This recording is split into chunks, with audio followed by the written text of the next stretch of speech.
Bon dia a totes i a tots, benvinguts i benvingudes un dia més a Entre Comarques. Després d'un xicotet descans per vacances, tornem amb nova informació sobre el nostre territori. Comencem parlant de poesia. Tenim amb nosaltres al plató a Pilar José Martínez. Ella és poeta amateur i acaba de publicar el seu primer poemari editat, Poensamientos. Pilar, benvinguda al plató. Gracias, buenos días y muchas gracias. Abans d'endinsar-nos en el que és el poemari que el tens a les mans, jo també el tinc per ací i ara parlarem d'ell, de com s'estructura, de quins temes trobem dins. Sí que m'agradaria primer que et presentes, no, Pilar? Perquè tu ja portes molts anys així en Alzira, però no eres nascuda així a Alzira. No, nací en Quart de Poblet, llegué a la ciudad con unos 2 años, mi padre era guardia civil y tuvo el destino aquí en Alzira, y mis padres, aunque no eran de Alzira, vivían muy agradecidos a esta tierra. Entonces mi padre ya nunca buscó otro destino que no fuera Alzira. Entonces me siento alcireña como la que más. Luego nací el día de San José, que eso también es muy valenciano, en Quart de Poblet, porque el hospital militar estaba allí, todos los hijos de guardias civiles de esa época hemos nacido allí, de la Comunidad Valenciana. Y nada, siempre he sido muy... A la hora de contar anécdotas y eso, las teatralizaba un poco y tal. Y ahora con 50 años, pues...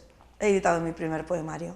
Del nacimiento el día de San José viene lo de Pilar José, ¿no? Lo de Pilar José, sí. Las monjitas del hospital no dejaban que me quitara mi madre el santo, entonces Pilar José. I ara que nomenes a ta mare, també deies que d'ella d'alguna manera te ve esta curiositat per la lectura y la escritura, ¿no? Sí, mi madre era de esa generación que tuvieron muy poca escuela, pero tenían mucha cultura. Entonces ella, la poesía de Gloria Fuertes, por ejemplo, siempre ha estado muy presente en mi casa y muy nombrada. Ella se las aprendía de memoria, nos las recitaba.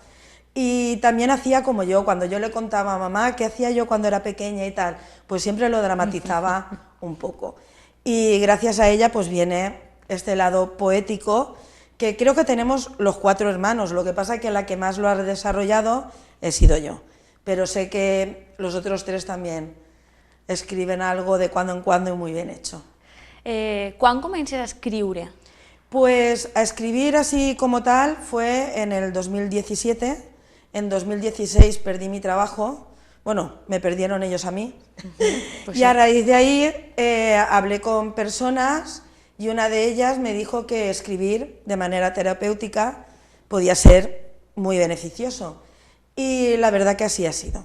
Empecé a soltar cosas, primero lo hacía para mí. Luego en 2017 cayó gravemente enfermo mi marido y quieras que no, pues el tema recurrente era él, por lo que habíamos pasado, su superación y eso. Y empecé a subirlo a las redes.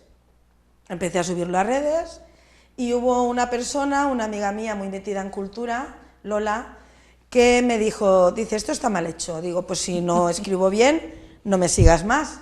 Y me dijo, no, tienes que encontrar un sitio donde nosotros que queremos leerte podamos encontrarte fácilmente.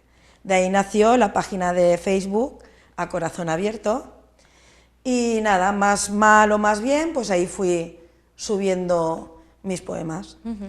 La forma de escribir, pues la forma de escribir que tengo, me han etiquetado de poeta de lo cotidiano, me inspira la vida, unos días es el amor, otros días son las desgracias, y eso es lo que parece que gusta a mis seguidores. El día a día es un bon material, ya te digo, de inspiración. Sí. Es muy curioso porque a veces, claro, te contaban a lo mejor el caso de alguna pareja y tú lo escribías y había gente que pensaba que me había pasado a mí, que había roto mi matrimonio, que esto... No, no. Los escritores escribimos sobre muchas cosas y no tienen por qué ser autobiográficas, claro. Y eso es lo que creo que es más representativo mío, que escribo sobre la vida. Estàs fent incís en l'escriptura com a eina terapèutica, no? Que tots i totes en algun moment hem escoltat algú que escriu perquè li fa bé, no? I fins i tot els psicòlegs moltes vegades ho recomanen, no? A tu personalment, com t'ha ajudat el procés d'escriure? Pues me ha ayudado a sacar todo lo que llevaba dentro. Cuando llegó el despido y la enfermedad de mi marido, pues quieras que no, viví una etapa de duelo, entre comillas, porque no veía salida, me veía con 40 y pico años y que había acabado mi vida laboral y me enfrentaba pues a que mi marido estaba gravemente enfermo y decidí que no iba a tomarme ni un ansiolítico más, que no, que se había acabado, que tenía que buscar otras herramientas. Fui al psicólogo también, pero hubo una persona en concreto que me dijo, ¿por qué no escribes y sacas? Y la verdad que aparte he leído mucho sobre escritura terapéutica y mira tú la curiosidad, una de las cosas que más ayuda, aparte de, pongamos, sentimentalmente a la persona, al cerebro, es escribir, pero escribir manualmente. Y lo he hecho mucho, mucho. Después ya, pues viendo todo el material que iba saliendo, que a la gente de mi entorno le iba gustando, pues fue cuando decidí dar el salto a las redes. Es exponerte, es un día a lo mejor cometer una falta de ortografía, subirlo y darte cuenta y volver atrás o recibir comentarios negativos, es exponerte. Y creo que también me ha ayudado eso. Me ha ayudado muchísimo. Abrirme a mí misma, a no tener prejuicios, porque físicamente muchas veces también te veías un poco mal. Y todo esto me ha ayudado a ser yo misma. A atrevirte, ¿no? Sí. A que no siga ya l'escriptura una cosa privada, sinó Ahí estamos. que tot el món pugui accedir a aquests Sí, poemes. porque, mira, se da un dato curioso de que yo no soy coach, ni me las doy de coach, ni nada. Pero sí que hay poemas míos que luego me han escrito por privado y me han dicho que en un momento dado de su vida les ha ayudado esas palabras. E incluso lo han guardado para leérselo cuando están de bajón y todo eso, pues quieras que no, a ti también te ayuda. Claro que Te da sí. un poco de miedo. Que la gente busque en ti ayuda, pero también es gratificante. A Corazón Abierto era una pàgina de Facebook Sí. I després decidixes donar el salt, no?, de la pantalla a les prestatgeries, no?, i publicar el teu primer Sí. poemari, que és el que tens a les mans. Pues sí, fue muy meditado. Yo con esta editorial Diversidad Literaria, me han llevado de la mano todo el camino y la recomiendo a quien quiera empezar, porque con nosotros los noveles se portan muy bien y nos ayudan muchísimo. Y yo me presenté a varios concursos con ellos. Y yo enviaba el poema y tal, lo iba ganando, iba saliendo en antologías. Y hubo un día que me propusieron hacer algo, pero en compañía de otros escritores. Yo trabajo fuera de casa, entonces yo no puedo seguir el ritmo a lo mejor a una persona que se dedica las 24 horas del día a esto. Entonces siempre lo declinaba. Cuando me hicieron el tercer intento ya, que me dijeron, es que nos gusta mucho cómo escribes, les dije, pues voy a hacerlo yo sola. Y me dijeron, pues vamos a ello. Surgió el inconveniente de que yo quería que los poemas que habían en A Corazón Abierto no se perdieran. Entonces les propuse hacer la antología. Ahí hubo un poco de pique, entre comillas, y cuando ya estaba a punto de colgar, entonces oí una vocecita que me decía, espera, espera, por teléfono. Y me dijo, es que me has convencido, digo, y yo le dije esta explicación. Tengo 52 años, esto no es un juego, esto es una cosa que está muy meditada, hecha con muchas ganas, y creo que la selección también ha sido muy buena. Gracias a Dios ha salido muy bien, vamos por la tercera edición, no son ediciones muy largas, no me preguntes la cantidad porque no llevo la cuenta, se me ha ido un poco de las manos. Bueno, pero lo importante es la tercera. Sí, sí, entonces ha funcionado muy bien. Per tant, és una selecció de poemes Sí. que ja se podien trobar en Sí. A Corazón Abierto. Sí. Hay algunos que, cuando empecé a hacer la selección de los poemas, hay algunos que no he tocado. No porque, igual como me sentía en ese momento, los he vuelto a leer y no han sido tocados para nada. Hay otros que sí, que me he adaptado a lo mejor a 5 años después, de cuando los había escrito, pero es eso. Hice una selección de unos de los más antiguos para que la gente que se había incorporado de nuevo a la página no dijera, ¿sabes?, darles un poco de juego. Claro. Y la verdad que ha resultado muy bien. Quins són els temes més representatius de la teva obra? Bueno, pues lo representativo está exactamente aquí. El poemario está dividido en 3 partes. La primera parte habla de amor, indiscutiblemente, porque fue a la primera persona a la que le escribí, a mi marido Antonio. La segunda parte habla de temas sociales, enfermedades, hechos, cosas que el día a día vamos viendo. Y la tercera parte es más bucólica, es una cosa más para la gente más joven, donde desmonto al príncipe azul, y hay algunos cuentos que los he transformado a mi forma de ver la vida. També n'hi ha contes, per tant. També n'hi ha contes transformats, no? Sí, des de la teva perspectiva. En poesía, sí. Pel que estaves dient de la temàtica social, quan entres a la pàgina Corazón Abierto, només en que mires un poc, de seguida veus aquest interès per la temàtica social. També una manera de connectar la creació artística en el dia a dia i també en temes fins i tot polítics, entenent la política com a tot el que ens atravessa dia a dia, tots els temes que ens atravessen. Sí. Es eso, intentar dar visibilidad a enfermedades. Intento, cuando me ponga a escribir sobre algún tema en concreto que no he vivido yo de cerca, pues intento buscar documentación para no ofender, pero intento dar visibilidad. Entonces cada vez que, mira, me guío mucho por el Hospital de la Ribera, que son cuando te ponen, hoy es el Día Mundial del Autismo o esto, pues entonces yo me pongo, digo, voy a ver si sale algo y les doy un poco de visibilitat. Visibilitat com a un dels objectius que persegueixes en la teva escritura. Pilar, jo sé que has seleccionat alguns poemes per a llegir. Com el llibre està dividit en 3 parts i tenim diversos poemes, si te sembla un dels poemes els podem llegir ara. Muy bien, pues vamos a empezar por el amor. Vale. Te explico que todos los escritores de los libros que escriben siempre tienen alguno que es su preferido, aunque a lo mejor al público no lo transmiten. Aquí en este libro está, para mí, el poema en excelencia, que es este. Se llama Anatomía. Su espalda medía 50 besos de largo y otros 50 de ancho. Su cuello era salina donde mi boca recuperaba su aliento. El sol de media mañana nos sorprendía donde la luna nos había dejado, enroscadas las piernas y agotadas las ganas. Las tareas de la mañana reclamaban nuestra atención y dejábamos la cama, no sin antes decirnos un buenos días, lleno de pasión. Así eran las mañanas, después de unas noches donde descubrimos que tocar el cielo era posible. La rutina se podía llevar, los mordiscos y la lencería, pero el amor y su espalda sin medida siguen a mi lado como el primer día. Qué bonito, te echas de memoria, Pilar. Sí, es que, a ver, toda esta parte tiene mucho de mí, de mi vida con mi marido y sí.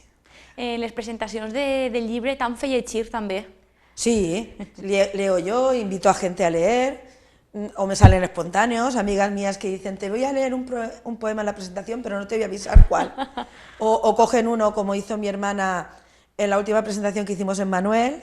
Mis hermanas, una habló de mi trayectoria con un poema mío y otra cogió un poema mío y lo transformó para presentarme.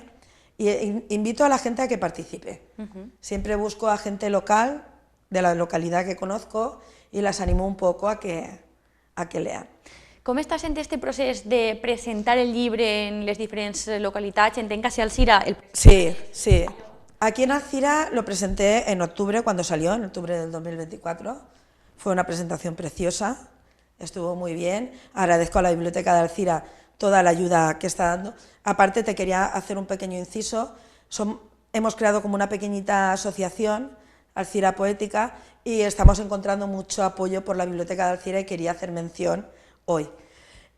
Pues nada, tanto la editorial como yo nos ponemos en contacto con bibliotecas, ayuntamientos y vamos buscando huecos y ya está.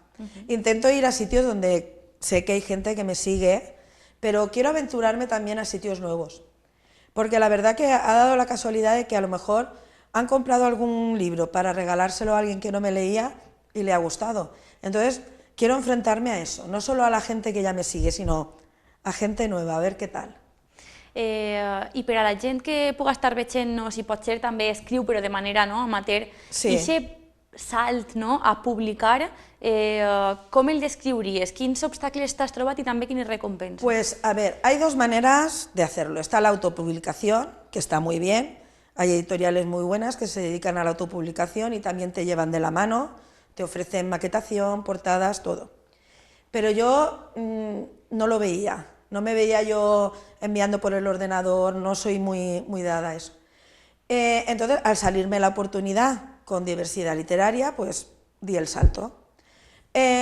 Una manera que yo recomiendo mucho, acude a actos, acude a muchos actos, presenta tus poemas a muchos concursos, porque una vez puedes saltar la liebre, ¿sabes? Como me pasó a mí. Entonces yo lo que haría, las dos opciones que hay es la autopublicación y la publicación con editorial, y nada, ir tanteando. Yo la verdad que llevo mucho camino recorrido, muchos intentos, hasta que al final ha salido. I clar, el que tu dius és molt important, fer contactes, fer connexió. Mucho. Conèixer també altra gent, ¿no?, que està en el món. Sí, seguir a gente que también se dedica a la escritura. Yo, por ejemplo, como hago muchos poemas personalizados, pues programas de radio, personajes del cine y televisión, también he escrito sobre ellos.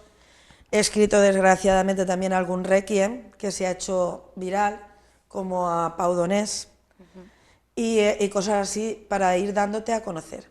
Todo lo que se queda en un cajón nunca va a ver la luz. Tienes que, y aunque te arriesgas, porque lanzarte a las redes sociales, claro, yo no registro mis poemas. Si yo tuviera que registrar cada uno de los poemas que escribo, estaría toda la vida en la oficina de registro mercantil. Entonces te arriesgas a que hagan un copia y pega, pero en fin. Des d'ací, per favor, la importància de sempre citar la font. Sí, por favor, por favor. Cuando cojas un escrito de alguien, por favor, menciona su nombre, porque es muy importante. Pilar, estaves dient que tu també has fet poemes per encàrrec. Sí. Parla'ns un poquet d'això. Sí, pues bodas, vamos, la BBC, bodas, bautizos y comuniones, pero también he logrado entrar en el mundo de las fallas, que ha sido algo muy importante para mí. He escrito poemas, pleitesías para falleras. Quiero nombrar la falla de aquí de Alcira Sanchudes, fue la primera que confió en mí, y a cada presentación que iban, su fallera mayor, Noemi, entregaba un poema personalizado a cada fallera mayor, escrito por mí, y aquello fue todo un reto, todo un reto. Ya no solo por el valenciano, también escribo en valenciano, aunque no lo hable constantemente, y me encanta, porque escribir en valenciano y leer en valenciano es música, es música. Y lo de fallas, pues lo escribo en valenciano. Avisando a todo el mundo de que escribo el valenciano que hablamos aquí, en la Ribera, claro. Y resultó muy bien y me abrió un pequeño camino en el mundo de las fallas. Entonces estoy muy agradecida, llevo unos años saliendo varios libros de fallas. Ayudé incluso a una falla a hacer la crítica de la falla, me arriesgué, no había hecho nunca nada así, pero... Jo crec que sobretot estant en Alcira, en algun moment s'ha de provar a participar en el món literari que n'hi ha dins de les falles. Claro, es un mundo con mucho protocolo, Sí. Con mucho protocolo, pero tú sabiendo ya el protocolo a la hora de mencionar todo lo que hay que mencionar en una pleitesía, a la gente que hay que nombrar, para mí ha sido muy gratificante. Ha sido, vamos, una experiencia que espero seguir viviéndola, muy gratificante. Pilar, mos llegeixes un poema de la segona part del llibre? Sí. La segona part havies dit que estava dedicada a temes socials. A temas sociales. Mira, como tenemos, no me gusta politizar la poesía, pero como tenemos el conflicto palestino-israelí, quiero hablar de las guerras. Nunca conocí ganadores después de una guerra. Sí conocí heridos, muertos y exiliados. Nunca vi un país salir victorioso de una contienda, pues tanto vencidos como vencedores acaban llorando alguna pérdida. Sí observé cómo edificios quedaban destruidos y personas enterradas bajo sus piedras. Nunca pensé ganar la razón usando la fuerza de la forma más cruenta. Nunca conocí vencedores después de una guerra. Sí conocí huérfanos, madres rotas y personas que perdieron su patria, su religión y su bandera. A día de hoy nos encontramos con 56 conflictos bélicos abiertos y también es un tema al que hay que darle visibilidad, aunque sea triste. Pilar, sempre has escrit, sempre t'has expressat a través de la poesia o has provat també amb altres gèneres literaris? No, siempre a través de la poesía. Lo que pasa que no lo puedo ocultar porque hay mucha gente que lo sabe, que sí que me gustaría, tengo una novela medio hirvanada y sí que me gustaría dar el salto, sí que me gustaría intentarlo. A ver, si te gusta escribir, meterte en novela, lo interesante de eso, para mí lo que está resultando más interesante hasta ahora es la documentación. Te tienes que documentar muy bien sobre la época que escribes, sobre los temas que eliges, y lo que me está costando, que ahí sí igual iré a dar algunas clases o algo, porque claro, el enlazar los diálogos, y eso es lo que más me... pero que ahí está. Ara que has dit lo de les classes, sí que volia preguntar-te, Pilar, clar, tu comences a escriure de manera privada, després quan decidixes primer exposar-te en xarxes, que estaves dient que ja és un pas molt gran perquè els poemes passen a ser públics, de tota la resta de persones, i després a publicar en paper. En aquest procés t'has hagut de formar d'alguna manera? Has tingut alguna inquietud que no sabies per on tirar y has dit, vaig a buscar, no sé, mentoría? No, porque mira, mis versos no tienen métrica, es verso libre. Entonces no he necesitado, pues voy a empezar a ver los sonetos, no. Escribo, soy un poco kamikaze. Soy tan kamikaze que hay veces que he subido el poema a la red y luego me ha costado volver atrás y rectificar porque alguien por privado te ha dicho ese acento, esa H, ¿sabes? Pero no, he sido autodidacta. He leído mucho, que eso te ayuda. Lo que pasa es que ahora estoy leyendo menos, lo siento por mis compañeros, porque te da miedo contaminarte. Entonces estoy viviendo estos 2 años muy fluidos sobre mí misma, intentando no, ¿sabes? 2 anys perquè és el temps que tens amb la... Sí, tengo 2 años de contrato con la editorial y quiero sacarle todo el partido que pueda. Ellos, a la mínima que les digo que necesito algo para un evento, que están a mi disposición. Creo que para ellos también ha sido una sorpresa que en poesía se llegue tan rápido a una 3ª edición, porque desgraciadamente la poesía no es algo que se venda mucho. Pero mira, algunos colegas y yo hablamos de que un libro de poesía puede ser un libro de cabecera, perfectamente. Porque tú un día lees una poesía y te resulta de una manera, y al día siguiente la lees y te resulta de otra. Entonces fácilmente podría convertirse en eso, en un libro de cabecera. Y a mí me encantaría saber que lo vais a utilizar para eso. És veritat que els llibres que contenen poemes són diferents perquè no és un llibre que estigues llegint de manera cronològica o que tots els dies llegis un ratet, com sí que fas en una novel·la. El pots tindre ahí i consultar-lo un dia perquè te recordes que hi ha un poema que a tu aquest dia te farà bé i te connecta amb alguna cosa que t'ha passat, i pots tornar al cap de 3 anys al mateix llibre i ja no te recordes, ostres, este poema no me'n recordava, de com me va fer sentir en aquell moment. És un llibre que no importa com tornar-lo a llegir. Els llibres de novel·la, les novel·les costa més a lo millor de uf, jo ja me l'he llegit, tornar-me-la a llegir, però els llibres de poesía es como que están fechos para revisitarlos. Sí, están para deleitarlos. Yo hay gente que me lo ha comprado y a lo mejor me ve al cabo de 2 semanas y me ha dicho, aún no me lo he acabado. Yo, no te lo tienes que acabar. O sea, tienes que cogerlo un día, abrir por el principio, otro día por el medio y otro día por el final. Claro que sí. Yo es que he recordado un libro de poesía que me regaló una amiga y posaba para cuando tengas los pies fríos y la mente inquieta, ¿no? Me encanta. A mi també, i sempre recordo aquesta cita perquè a aquest llibre he tornat molts anys després i l'he anat llegint a boig, però sempre com que en alguna poesía que dic, ai, ara era el moment de llegir. ¿Sabes qué me ha pasado a mí con Gloria Fuertes? Gloria Fuertes tenía una poesía muy fácil, como la mía, porque la mía la verdad que es una manera de enlazar letras muy facilona, no lo oculto. Ella también, pero tú cuando eras pequeña los memorizabas sin encontrarle a lo mejor mucho sentido. Cuando mi hija cumplió 9 años, le regalé un libro de Gloria Fuertes y una noche hojeándolo le encontré todo el sentido del mundo.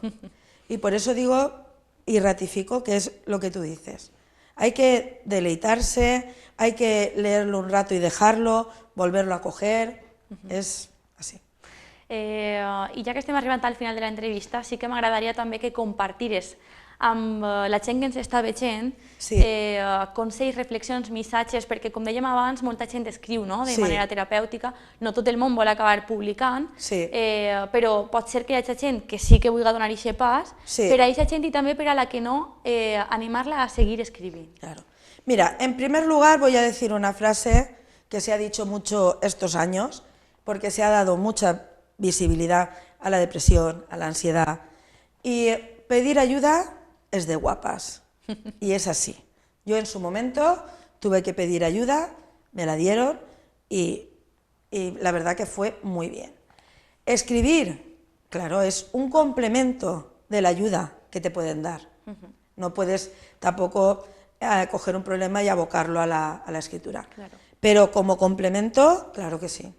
Sobre cualquier tema que se te ocurra, sobre tu vida, sobre tus hijos, sobre lo que quieras. Y escribir a mano. Escribir a mano ayuda muchísimo. Molta gent porta diaris, no? Sí. Y en el día a día, encara que sigui escriure 2 línies de «Avui m'ha passat això». Luego es muy gratificante cogerlo y leerlo, o el día de mañana para tus familiares, o cuando tú no sabes expresar cómo te sientes, puedes decir, toma, léete esto, esta soy yo y así me siento ahora. Anem pel tercer poema, Pilar, de la última part del llibre, que havies dit que era més bucòlica, ¿no? Pues sí, vamos con, a ver qué preferís, un príncipe encantado o un hombre libre. Te invito a besar ranas, 1 kilómetro a la redonda. Dejemos la ciudad, repleta de príncipes azules, sin reino, sin caballos, sin coronas de bellas piedras preciosas. Te invito, y no te decepcionaré, te daré a besar las mejores, pues lo que me da la edad es que sé reconocer lo que son ranas coronadas y otras ranas sin nombre.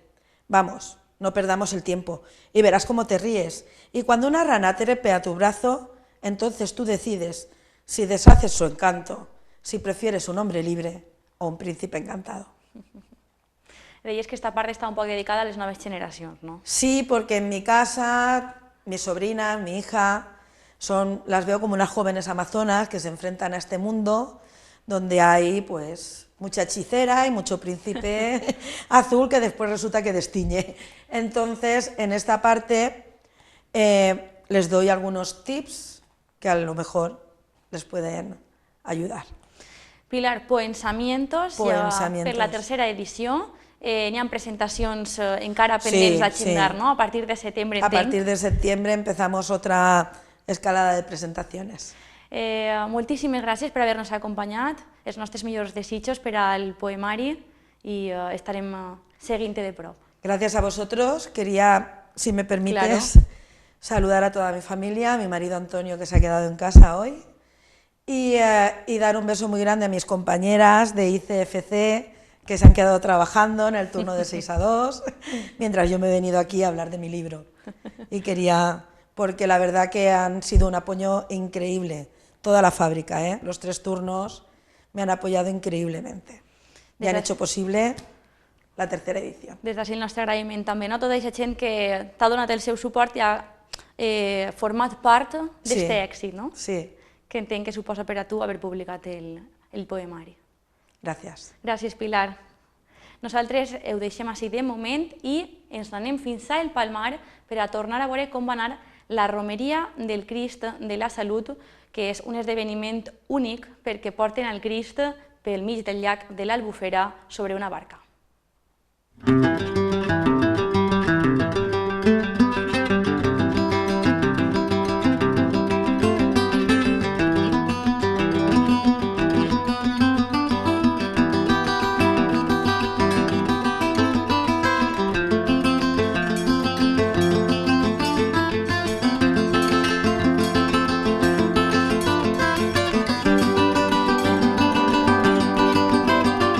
El Palmar ha rebut visitants de tot arreu del territori en la seva tradicional romeria en honor al Crist de la Salut, patró d'esta pedania de València, una tradició que se celebra cada 4 d'agost des de 1976, després que la imatge peregrina de la Verge dels Desemparats processionara per l'Albufera un any abans. El dia de festa gran comença a la parròquia del Xiquet Jesús de l'Hort, des d'on la imatge del Crist ix en cerca vilà descansant sobre els muscles dels portadors del Palmar. A la plaça es reuneixen clavaris i camareres del Crist, falleres majors de València, autoritats convidades i veïns i veïnes que llancen alabances al patró en el seu camí fins a l'embarcador.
El Palmar celebra una de les seues cites més emblemàtiques, la romeria del Crist de la Salut, un moment molt esperat per la localitat i també pels veïns i veïnes dels pobles del voltant, fins i tot de València capital. Cada 4 d'agost se celebra esta romeria pel mig del llac de l'Albufera. Nosaltres hem pogut pujar a una de les barques on la gent comparteix menjar i sobretot comparteix la devoció pel Crist de la Salut.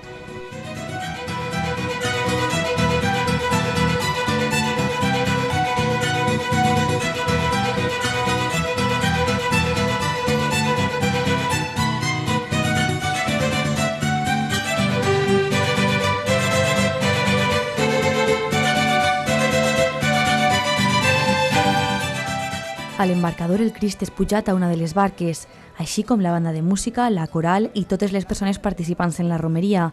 Enmig de la travessia, totes les barques paren per escoltar l'oració a càrrec del pàrroc Antonio Teruel, que recorda la tragèdia del 29 d'octubre i beneix les aigües del llac. És algo molt especial que jo crec que no se pot expressar en paraules perquè és una cosa que se du al cor. A més, ho visqueu des de dalt de les barques, no? Tot el món s'embarca, fins i tot els músics i el Crist. I la coral. Jo sempre dic que encara que no sigues una persona devota, que és molt bonic vindre a veure per lo especial que és. L'Albufera, no? El llac caracteritza la vida en el Palmar, no? Perquè li dona vida en tots els sentits. Som l'epicentre, el Palmar som com te diria? Sí, exacte, com ha dit el poeta, exacte, el reboi de l'ou. No ho he pogut explicar millor. Es convidaria, encara que no siguin creients, per lo especial que és viure aquesta tradició tan nostra.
la romeria participa la cofradia de portadors, que són els que porten la imatge, els clavaris i les camareres del Crist, que s'encarreguem d'organitzar un poquet la festa.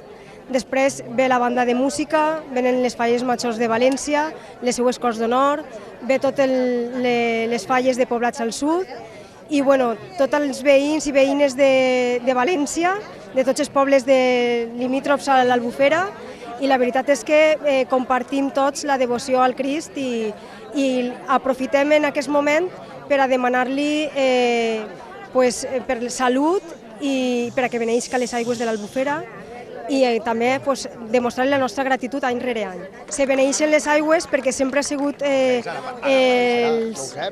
tant la pesca com la caça les professions més demandades així en el poble i aleshores se demana per tots els treballadors. El Señor ha dicho, el que esté sin pecado que tire la primera piedra. Reconozcámonos pues pecadores y perdonémonos los unos a los otros desde lo más íntimo de nuestro corazón.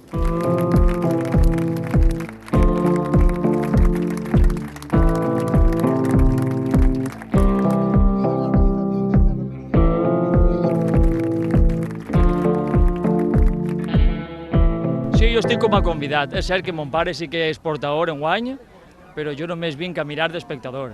Què significa ser portadores en el Palmar? Això és molt gran, i més gent que és de fora del poble, perquè mon pare és de València i nascut a Alacant, però així tenen la germanor entre pobles i sempre conviden a gent de fora a ajudar. Comentàvem fora de càmera la germanor entre un poble, no? O sigui, el Palmar i un poble de la Ribera. Exacte. La família de ma mare totes són d'Algemesí, allí tenim la Mare de Déu de la Salut i així el Palmar és el Crist de la Salut. Més germanor impossible.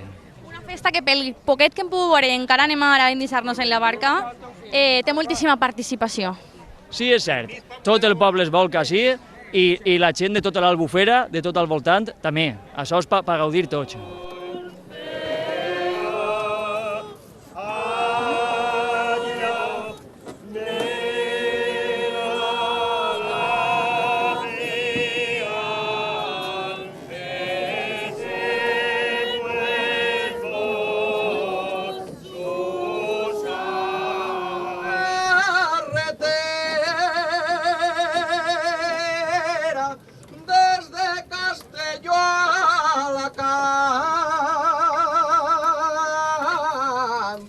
Desde Castelló a Alacant.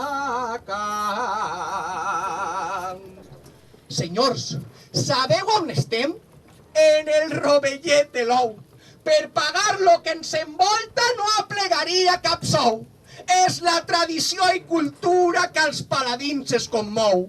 La idiosincràsia més pura, lo que al cor trencat sutura de lo que mai tenim prou. Crist sant, tu que saps, hi ha un pobre poeta estàs escoltant. Què significa ser portador del Crist de la Salut?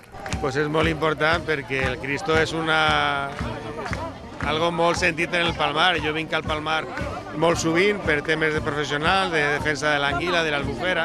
Entonces, el tema de ser portador és per a mi una forma de participar més en el Palmar i de sentir-me molt implicat i molt identificat en el Palmar. A més que ser portador del Crist és important per al meu sentiment religiós. Com funciona el tema dels portadors? Van canviant cada any, se mantenen al llarg del temps? No, els portadors són sempre portadors, òbviament. Així com els clavaris i les camareres canvien, els portadors sempre som els mateixos. Crec que va ser 6 o 8 anys que es començà aquesta tradició i bé, jo vaig entrar en la segona promoció i des d'entonces estic, òbviament, la gent més major deixa un poquet de portar, però participa en totes les qüestions, però els més joves són els que portem al muscle el Cristo.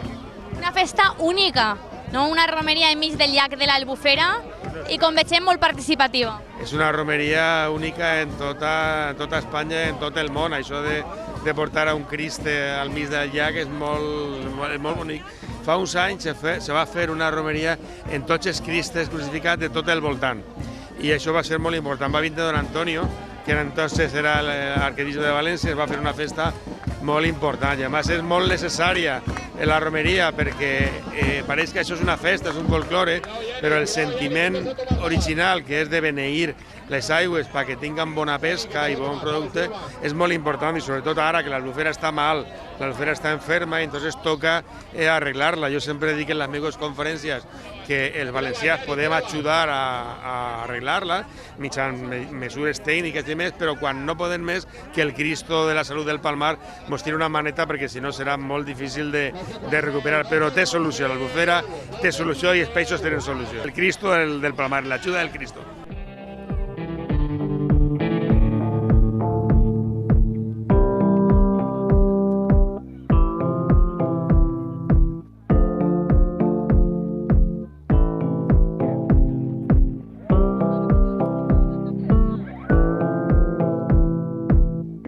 Pues jo crec que la romeria del Palmar és un acte que tot el món coneix, però que no tot el món té el privilegi de viure-lo en primera persona.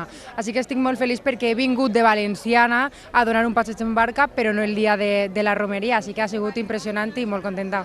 Alguna vegada havies viscut un passeig per l'Albufera? Sí, moltes vegades, la veritat. De fet, he fet regalos d'aniversari que eren donar una volta en les barques. Una festa, Berta, que rep moltíssima participació, no? Heu vingut també de València i d'altres pobles alrededor. Sí, hem vingut de València, han vingut falleres majors del Perelló, he vist les candidates a fallera major de València, de Rascanya, me pareix. Jo crec que és un acte que crida molt l'atenció a tot el món. I com convidaries a la gent a participar? Jo crec que no hi ha ni que convidar, és un acte que hi ha que viure una vegada en la vida, la romeria del Palmar, i més si eres valencià no te pots perdre, però si eres de fora més aún encara, perquè si no has viscut un passeig en barca en la romeria tens que fer-ho ja.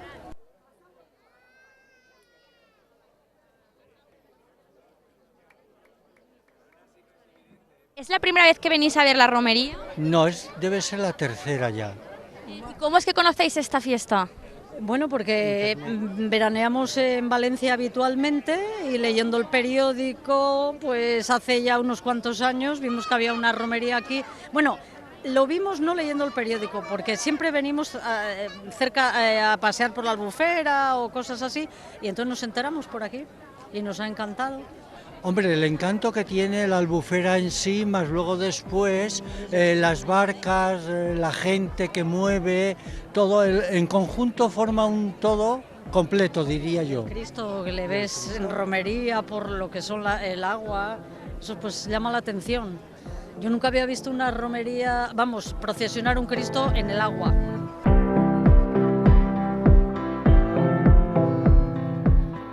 La romeria acaba quan el Crist torna a la parròquia, una tradició que al 2026 complirà 50 anys i que, a més de mantindre viva la devoció al patró, reforça un objectiu comú per part de tots els que visiten esta joia situada al bell mig de l'Albufera, cuidar del llac, que és present i futur del Palmar.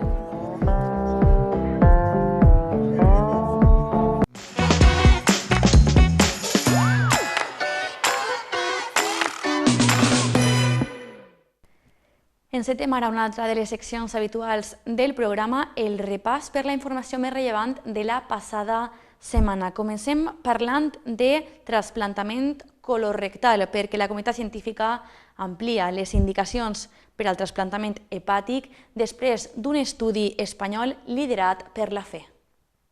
La comunitat mèdica ha fet un pas històric en el tractament de càncer hepàtic metastàtic. A partir d'ara, en alguns casos molt concrets de metàstasis hepàtiques de càncer colorectal i resegables, podran rebre un trasplantament de fetge, una opció que fins ara no estaba contemplada.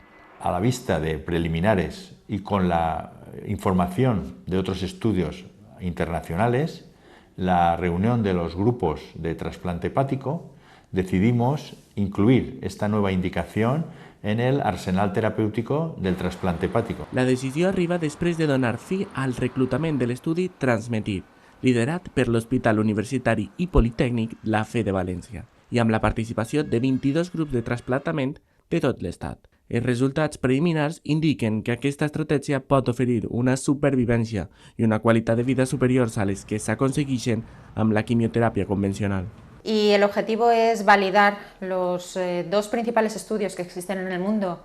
o 3 principales estudios que existen en el mundo sobre el trasplante hepático en pacientes con metástasis hepáticas de carcinoma colorectal, que es una indicación novedosa y lleva ya 3 años desde que se inició la inclusión del primer paciente. Tenemos todavía que esperar un poco más de tiempo de seguimiento, pero es importante en cuanto que hemos realizado ya 34 pacientes. Els candidats han de tindre uns requisits, com el de tindre el tumor primari extirpat, no presentar cada afectació fora del fetge, mantindre un bon estat físic i haver respost prèviament a la quimioteràpia, entre altres. Tienen que ser pacientes con metástasis únicamente limitadas al hígado, que no puedan ser extirpadas quirúrgicamente, que no tengan enfermedad extrahepática, que no tengan alguna mutación genética, como por ejemplo el gen BRAF, que es un gen que aporta peor pronóstico, que hayan recibido quimioterapia, que haya pasado un tiempo de un año desde el diagnóstico hasta la indicación del trasplante.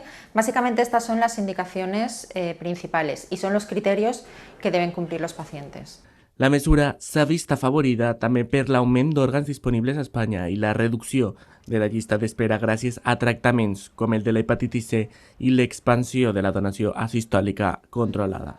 Entre els beneficiaris està José Manuel, que avui viu amb més qualitat de vida, una revisió mèdica cada 2 mesos i nous hàbits saludables. La vida te cambia mucho. Porque cuando yo estaba con la quimioterapia, cada 2 semanas tenías que ir a hacerte el tratamiento. Yo ahora mismo, después del trasplante, no tengo ningún tipo de tratamiento. Sí que es cierto que tengo controles cada 2 meses para ver si se reproduce en otra parte del cuerpo, etcétera, pero no tiene nada que ver.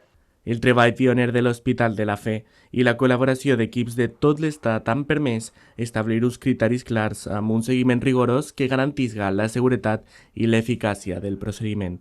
Una fita que combina investigació, innovació i solidaritat i que ofereix una nova esperança a pacients que fins ara no tenien cap altra eixida mèdica. I en ple debat de l'acord comercial de la Unió Europea amb el Mercosur, l'Associació Valenciana d'Agricultors, AVASAJA, ha advertit del gran i intolerable risc fitosanitari que comporten les importacions de cítrics procedents dels països del Mercosur, especialment d'Argentina, Brasil i Uruguai, després de conèixer-se el nou informe de la plataforma Traces de la Comissió Europea. Els agricultors valencians han encès totes les alarmes. Diuen que estan arribant a Europa cítrics de països com Argentina, el Brasil i l'Uruguai, amb plagues molt perilloses capaces de fer molt de mal al camp valencià. Segons l'últim informe europeu, només en el mes de juliol s'han detectat 26 carregaments contaminats amb taques negres que danyen el fruit, amb malalties bacterianes que ataquen els arbres o amb fongs que provoquen ronxes dels cítrics. Argentina encapçala el llistat amb 21 casos, seguida del Brasil amb 3 i l'Uruguai amb 2. Però no són els únics, també han arribat cítrics de Sud-àfrica i Swazilàndia amb la mateixa plaga i fins i tot algunes albergines sud-africanes portaven el Sirtotrip auranti, un insecte molt agressiu que ja s'ha convertit en una plaga més nociva per a la nostra agricultura. L'Associació Valenciana d'Agricultors reclama a la Unió Europea que no siga tan permissiva. Volen que si un país envia massa fruita amb plagues, se li tanque directament la frontera fins que es garantisca que el producte és segur. El president Cristóbal Aguadó acusa els dirigents europeus d'incompetents i assegura que permetre l'entrada d'aquestes malalties és jugar amb el futur de l'agricultura i de l'alimentació. Per això insisteix que les inspeccions s'han de fer en l'origen i que cal prendre decisions valentes abans que siga massa tard. I com no podia ser d'altra manera, hem de dedicar un espai a les festes dels nostres pobles que estem visitant. Ja saben que molts pobles del voltant tenen festes que comencen en juny, juliol, agost i s'estenen fins a setembre. En aquest cas anem fins a Guadassuar i anem a revisitar l'última gran cita de la setmana passada, la seva processó en honor a la patrona de la localitat, a la Mare de Déu de la Misericòrdia. Guadassuar continua celebrant les seues festes d'estiu amb gran participació de veïns i veïnes. Dijous 7 d'agost, el poble s'ha vestit de gala per homenatjar la seva patrona, la Mare de Déu de la Misericòrdia. Les quintes nascudes al 1978 han estat les encarregades d'organitzar la festa i tot i ser només 5, asseguren haver treballat de valent perquè la Mare de Déu de la Misericòrdia tinga un dia gran com es mereix. La Mare de Déu de la Misericòrdia és la mare del nostre poble, no? És la mare de tots els guadassuarencs i per a nosaltres pues, és acompanyar-la, o sigui, fer-li, donar-li les gràcies en este dia. Amb molta il·lusió, moltes ganes i sobretot en ganes de passar-ho bé i estar a l'altura de lo que la Mare de Déu mos demana. Un altre dels objectius de les festeres any rere any és aconseguir que aquesta tradició perdure, ja que, segons la crònica, la devoció a la Mare de Déu de la Misericòrdia es remunta en Guadassuar al segle XV, amb la creació d'una confraria que va existir fins al segle XVIII i que era la més rica de la parròquia. Avui en dia preservar les tradicions és un poquet difícil, però sí que és de veres que sense les tradicions del nostre poble pues perdem la nostra identitat, o sigui que és superimportant mantindre les festes i animar-se a ser festera. Després del llançament de salves, la cercavila de les festeres i la missa del matí, la vesprada reprenia les activitats amb la solemne processó en honor a la patrona, que des de l'església parroquial recorre l'itinerari de costum. Com marca la tradició, els festers de Sant Vicent Màrtir, patró de Guadassuar, han estat els encarregats de portar la imatge, com a quintos de les festeres de la Mare de Déu de la Misericòrdia. Els festers de Sant Vicent estem per ajudar en tota la promoció de les festes religioses, culturals, socials, al llarg de tot l'any, i és molt especial, especialment les nostres quintes de la Misericòrdia. I avui és un dia d'estar portant l'anda. A banda de les festeres del 2025 i d'altres anys, participaren a la processó les festeres de la Divina Aurora del 2025, familiars i acompanyants i devots i devotes de la Mare de Déu de la Misericòrdia, junt al clero i la corporació municipal, precedits per la música de Dolçaina i Tabal i seguits per la banda Unió Musical Santa Cecília de Guadassuar. Així mateix, i en representació de les noves generacions, els Júniors La Misericòrdia s'adheriren al seguici.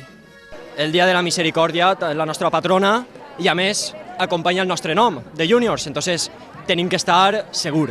Tots els dissabtes fem activitats per a xiquets, per a que aprenguen valors de fe, de cristianisme, i al final de l'any, sobre l'estiu, fem un campament per als xiquets. Portar el missatge de Crist a les vides dels xiquets, però no ho fem d'una manera tradicional, com si diguem, sinó que ho fem mitjançant els jocs i activitats, que així és més divertit i també veuen a Crist com un amic. A més, enguany, les celebracions són especials a Guadassuar per partida doble, després de les tràgiques conseqüències de la dana del passat 29 d'octubre. En aquestes festes religioses, però també que formen part del nostre mes d'agost i comencen, jo crec que amb moltes ganes, amb molta il·lusió i sobretot després de tot el que hem passat, jo crec que la gent té ganes de festa, té ganes de retrobar-se, de germanor i crec que és un moment molt especial per a tots. L'Ajuntament jo crec que tots els anys està al costat dels festers i festeres, recolzar-los en tot el que se puga i animar-los a que això té que continuar viu. Abans de fer l'entrada de la imatge de la patrona a l'església, Pirotècnia Crespo va disparar un castell de focs artificials. La Mare de Déu de la Misericòrdia va arribar al temple portada a muscles i banyada amb pètals que veïns i veïnes llançaven des dels balcons. Finalment es cantaren els gojos i la nit dona pas al sopar de germanor i l'actuació de l'orquestra de la tribu. Així Guadassuar es prepara ja per a la segona setmana gran de festa. Visca la Mare de la Misericòrdia! Visca! Visca la nostra Mare! Visca! Visca la Reina Patrona de Guadassuar! Visca! I ara ens acostem fins al Cira, obert el termini d'exposició pública de 45 dies del Pla de la Vila, la normativa que afecta a les cases de la Vila d'Alzira. L'objectiu és fer compatible el foment de les energies renovables amb la protecció del patrimoni. La Vila d'Alzira compta amb unes normes urbanístiques especials des del 2018, precisament per protegir aquest entorn a través d'un pla especial. L'àrea d'urbanisme reformula el Pla Especial de la Vila per fer-la compatible amb la instal·lació de plaques solars i afavorir la transició ecològica. Amb este canvi normatiu, l'Ajuntament vol trobar un equilibri entre la protecció del patrimoni i la integració de sistemes sostenibles, com les plaques solars, sempre tenint en compte criteris estètics i d'impacte visual, per tal que s'adapten de manera respectuosa a l'entorn urbà. Bé, és un objectiu que perseguien des de fa temps. De fet, vam aprovar ja farà uns mesos l'informe ambiental i territorial i al final una de les línies de treball que tenim és afavorir la transició energètica. Un nou pas que sabem que és especialment complex perquè afecta unes normes de protecció, però que volíem també entrar ahí és la qüestió del pla especial de la vila per a fomentar també, o almenys flexibilitzar i no ficar més restriccions en el que és l'entorn de la vila, sempre tenint en compte, lògicament, les particularitats de la protecció patrimonial i arquitectònica de l'entorn. Cal recordar que la vila d'Alzira compta amb una normativa urbanística especial aprovada l'any 2018, que establia una sèrie de limitacions estrictes pel que fa en intervencions en els edificis, amb la finalitat de preservar el patrimoni arquitectònic i històric de la zona. Bé, la problemàtica que tenim en la vila és la que tenen realment tots els centres històrics protegits, vull dir, tenen unes normes de protecció que buscar una harmonia en l'entorn, establir uns criteris comuns precisament per aquesta protecció, però clar, en els últims anys ha hagut un increment i un mandat molt clar de la normativa europea, estatal, autonòmica, per afavorir les energies renovables i l'autoconsum. Ara comença el termini d'exposició pública de 45 dies del Pla de la Vila d'Alzira, una fase molt important en el procés de modificació d'esta normativa urbanística. Això significa que durant 45 dies naturals, qualsevol persona, ciutadà, tècnics, col·lectius veïnals o entitats poden consultar el nou document, fer aportacions, presentar al·legacions o suggeriments abans que s'aprovi definitivament. Durant aquest període d'exposició pública, el document es pot consultar a través dels canals oficials, com el web de l'Ajuntament o les dependències d'urbanisme, i és una oportunitat perquè la ciutadania participi activament en el model de ciutat respetuosa que volen per al futur. I acabem parlant de València, perquè l'Ajuntament està executant els treballs de neteja del nou llit del riu Túria amb l'eliminació de sediments arrossegats per la dana del passat 29 d'octubre. L'Ajuntament de València ha posat en marxa els treballs de neteja del nou llit del riu Túria, en el tram comprès entre la CV400 i la B31, dins del terme municipal. L'actuació es centra en la retirada de restes vegetals, arbres i sediments acumulats als pilars dels ponts de la zona, arrossegats durant la dana el passat 29 d'octubre del 2024. El Ayuntamiento de Valencia se va a encargar de la parte más al este del nuevo cauce, es decir, desde el puente de la V31, de la pista de Silla, hasta el de la CV400, el que está detrás de nosotros, detrás de la pasarela de la Solidaridad. Estos 6 puentes, con este tramo que son unos 2 kilómetros 300 metros, es lo que el Ayuntamiento de Valencia ha acordado con la Confederación para proceder a su limpieza. Consiste en 2 equipos con 3 especialistas y 3 peones que van retirando de las zonas donde debajo de los ojos de los puentes y en las pilastras se van arrastrando los troncos, que los verán ya aquí detrás de nosotros, se van troceando y se van cargando en un camión y se llevan a vertedero, a la planta que está autorizada para su tratamiento. La intervenció assumida pel consistori amb mitjans propis a través de la empresa SAP busca garantir la correcta evacuació de l'aigua en cas de nous episodis de pluja torrencial. La longitud del tram és de 2,3 quilòmetres. Desbrancar, trossejar i apilar en el lloc de generació de les restes verdes existents en els pilars dels ponts seran les tasques que realitzaran al nou llit del Túria. El regidor Carlos Mundina ha denunciat la poca resposta per part de la Confederació Hidrogràfica del Xúquer i critica la lentitud de la resposta. L'Ajuntament de València ha pres partit i després de donar llum verda s'ha posat en marxa.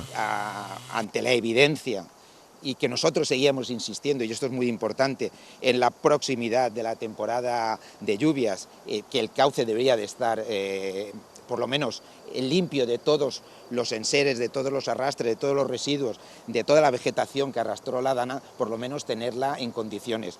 Saben que cada vez se producen estos episodios de danas, antes a lo mejor era en el mes de octubre, pero el año pasado ya tuvimos un episodio finales de agosto, principio de septiembre, y la alcaldesa tenía muchísimo interés en que el Ayuntamiento de Valencia limpiásemos y estuviese el nuevo cauce en las mejores condiciones.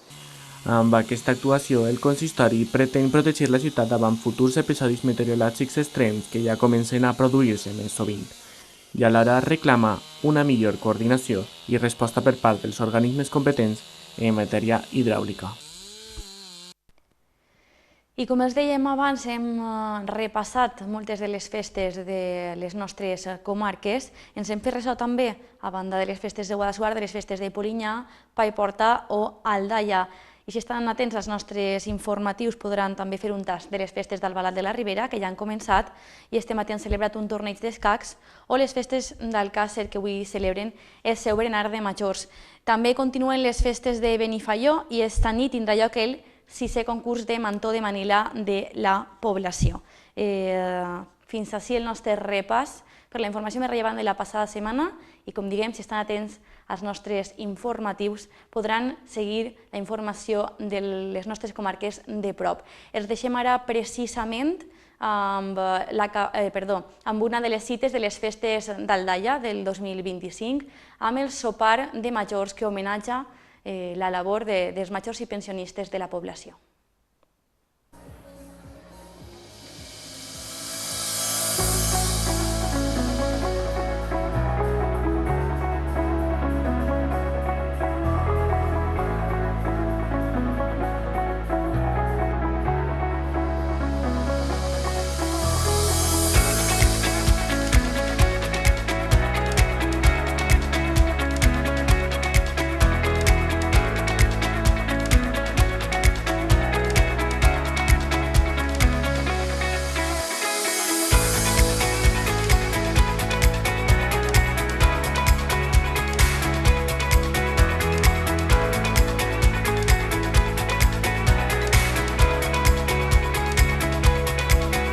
Una de les tradicions que millor simbolitzen la nostra terra en estiu és el sopar a la fresca.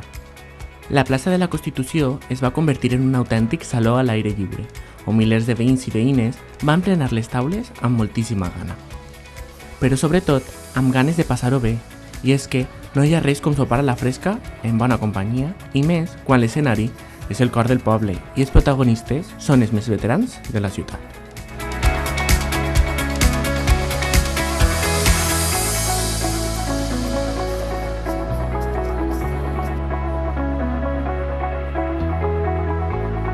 Quina jornada anem a veure avui, així en Aldaia? Bueno, pues el sopar per jubilats, molt bé.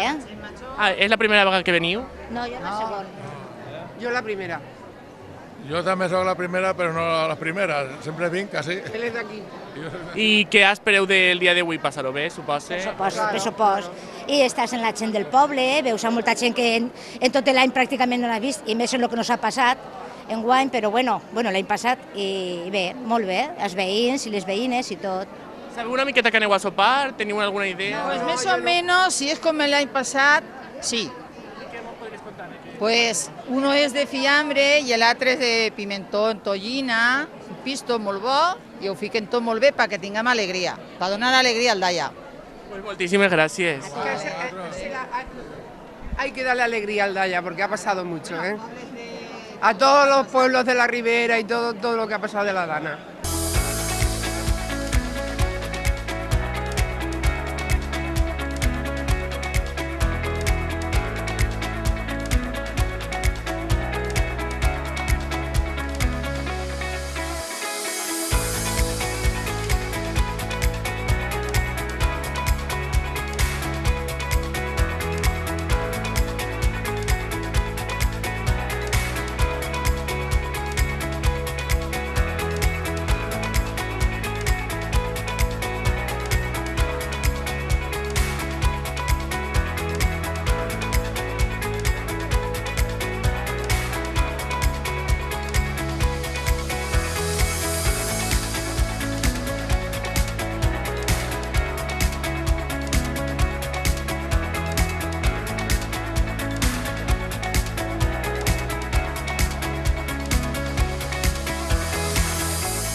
Els ventalls, com no podia ser d'altra manera, es van convertir en un accessori imprescindible per suportar la calor d'una nit d'agost, que va fer honor al seu nom.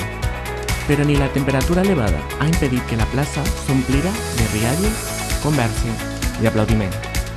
L'ambient era molt càlid, però sobretot superemocional. Un homenatge a tota una generació que ha vist créixer Aldaia i que ara recull, amb orgull, el reconeixement de tot un poble. pues pasarlo bien, divertirme un rato, porque no salgo nunca y esta noche que salgo, pues pasármelo bien. Durant el sopar no van faltar moments per al record, per al brindis i per al ball. I és que, com passa cada any, l'acte ha sigut una oportunitat perfecta per retrobar-se amb vells amics, fer balanç del camí recorregut i compartir antigues històries de la vida al voltant de la taula que ja hem sentit una i diverses vegades. Perquè en Aldaia la festa no és només celebració, també és memòria i gratitud, en un any on la població ha viscut un dels moments més crítics i recordats que quedaran en la ment de tots. Pues hoy una noche, además de ser muy bonita, está implantada desde hace muchos años porque es un reconocimiento a todas las personas mayores, aunque luego se galardona a algunas de ellas, a algunas familias, por su trayectoria, por su trabajo, pero sí que es verdad que la gente mayor espera esta noche pues esta cena de confraternización y como un acto más de las fiestas del pueblo.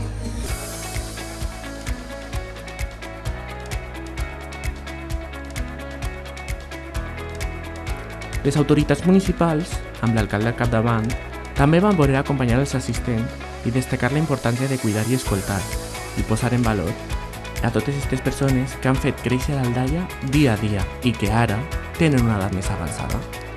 Han sigut un pilar fonamental per a la comunitat i continua sent exemple de fortalesa, de saviesa i d'esperit molt festiu. Sí, és una nit molt emotiva. La gent major ve, moltíssima gent, ven en torno a 3.000, 2.000, 3.000 persones i és molt sentimental. La gent espera això, més que per la qualitat o quantitat, per estar tots junts, el poble, festa. Està molt bé, ja ho veurem. L'ambient era immillorable. Música de fons, perfum dels entrepans acabats de fer i una organització que va cuidar cada detall perquè ningú es quedara fora d'esta gran cita. Una velada que, a més de festiva, també va ser emotiva, ja que va servir com a homenatge col·lectiu a totes les persones que han fet créixer Aldaia amb el seu esforç, treball i dedicació. Un sopar que va ser molt multitudinari i estava conformat per un gran sortit de marxar. Tenéis que contar lo que lleva. A ver, tarta, el vaso, café, bocadillo de tollina, un bocadillito de fiambre, unas papas, unos cacaos y bebida. La bebida. El tradicional sopar va tornar a demostrar que a Aldaia les festes majors també són sinònim d'unió, de convivència i de poble. Una nit per gaudir, sí, però també per recordar que darrere de cada festa hi ha històries personals que mereixen ser contades i celebrades.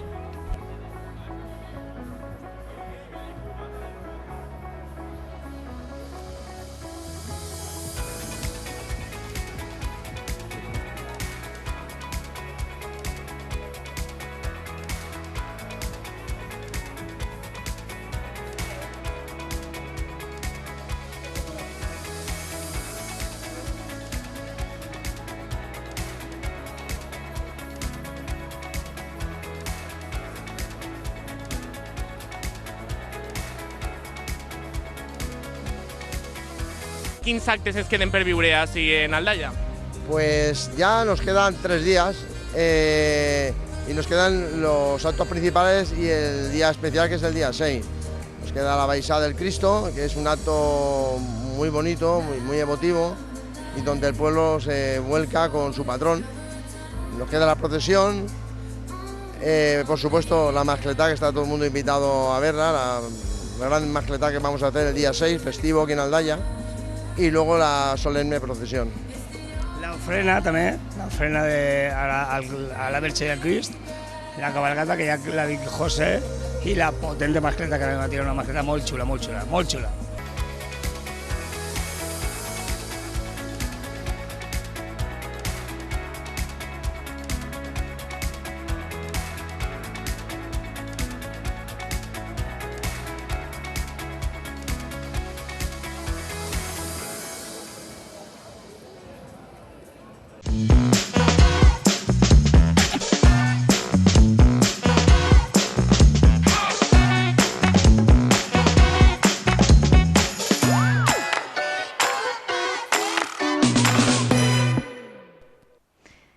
Ja estem així de nou i abans de presentar la pròxima entrevista m'agradaria fer-los una pregunta.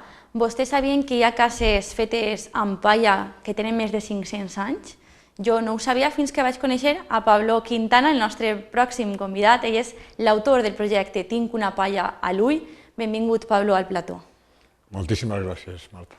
Abans d'endinsar-nos en el projecte, sí que voldria concretar. Este projecte proposa l'ús prioritari de la palla de l'arròs, en el nostre cas, la palla de l'arròs que es crema a l'albufera, per a construir no només vivendes, que és un tema que alguna vegada ja hem escoltat, la possible utilització de la palla per a la construcció de vivendes, sinó escoles, biblioteques, i donar-li a la palla aquest ús social que caracteritza el teu projecte, entre totes les altres característiques, esta vessant social, diria jo que és la que més el defineix. Pablo, en primer lloc, voldria que ens explicares per què este interés en la construcció amb palla d'arròs.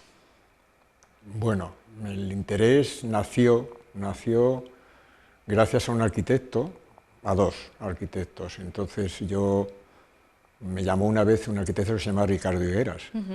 Ricardo Higueras, que no conocía yo de nada, y localizó mi teléfono porque vio una maqueta de un suelo de escenario, porque yo trabajaba en la ópera, en los montajes escenográficos en los teatros llamados nacionales. Entonces trabajaba en el Teatro de la Zarzuela, antes en el María Guerrero y luego en el Teatro Real desde su inauguración. Entonces yo era un tramoyista y lo que hacía era mover los decorados y montarlos y hacer los cambios de escena de la ópera. Entonces un arquitecto vio una maqueta mía que yo le dejé a un amigo de un suelo de escenario, porque aquellos montajes escenográficos que me atraían los reproducía a escala, me gustaban mucho las maquetas, y una vez reproduje un suelo de escenario desmontable y se lo dejé a un amigo para hacer un tablao flamenco en Madrid.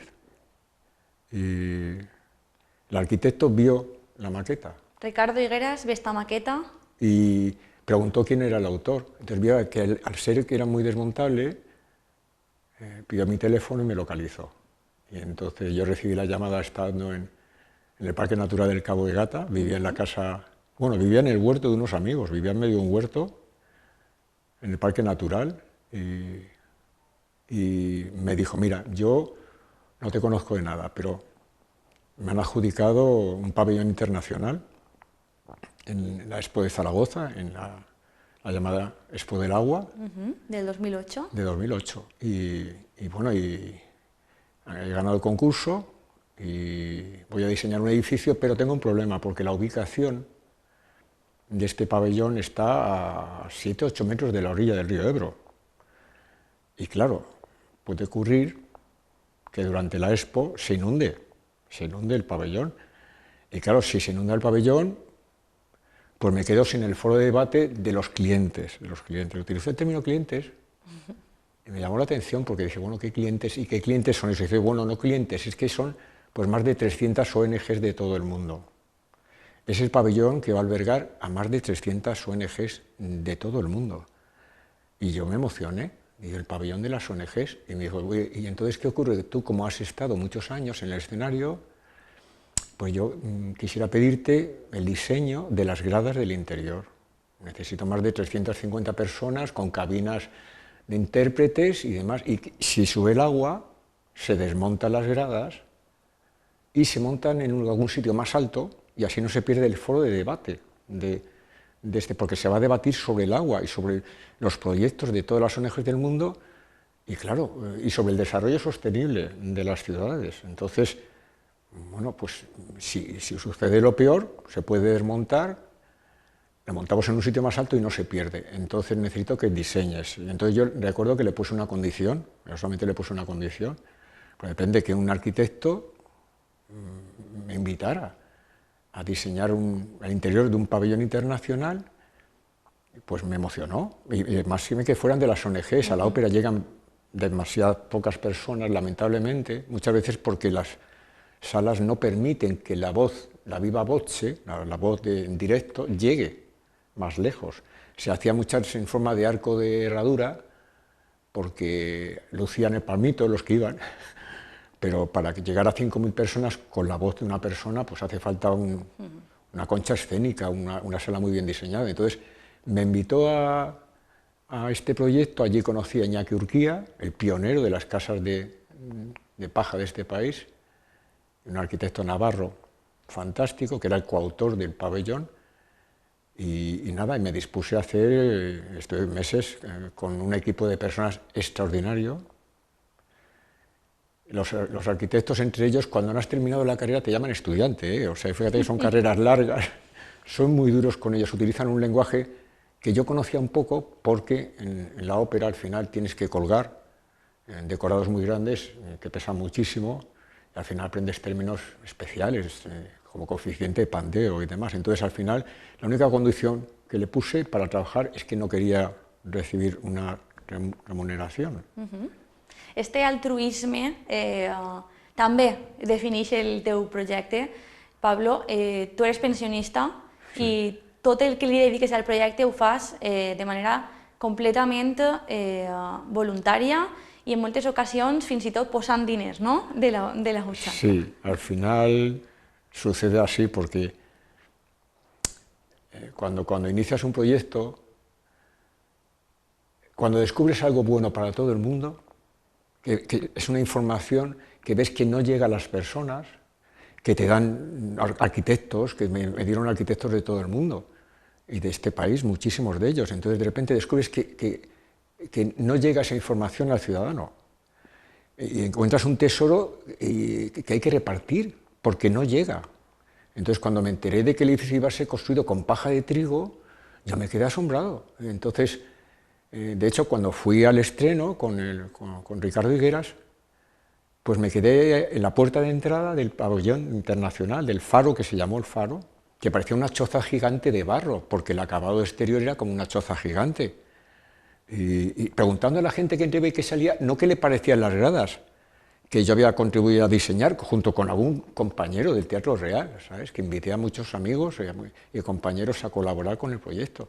No, yo le preguntaba a todo el mundo qué le parecía estar dentro del edificio construido con paja más grande del mundo, porque alcanzó 28 metros de altura.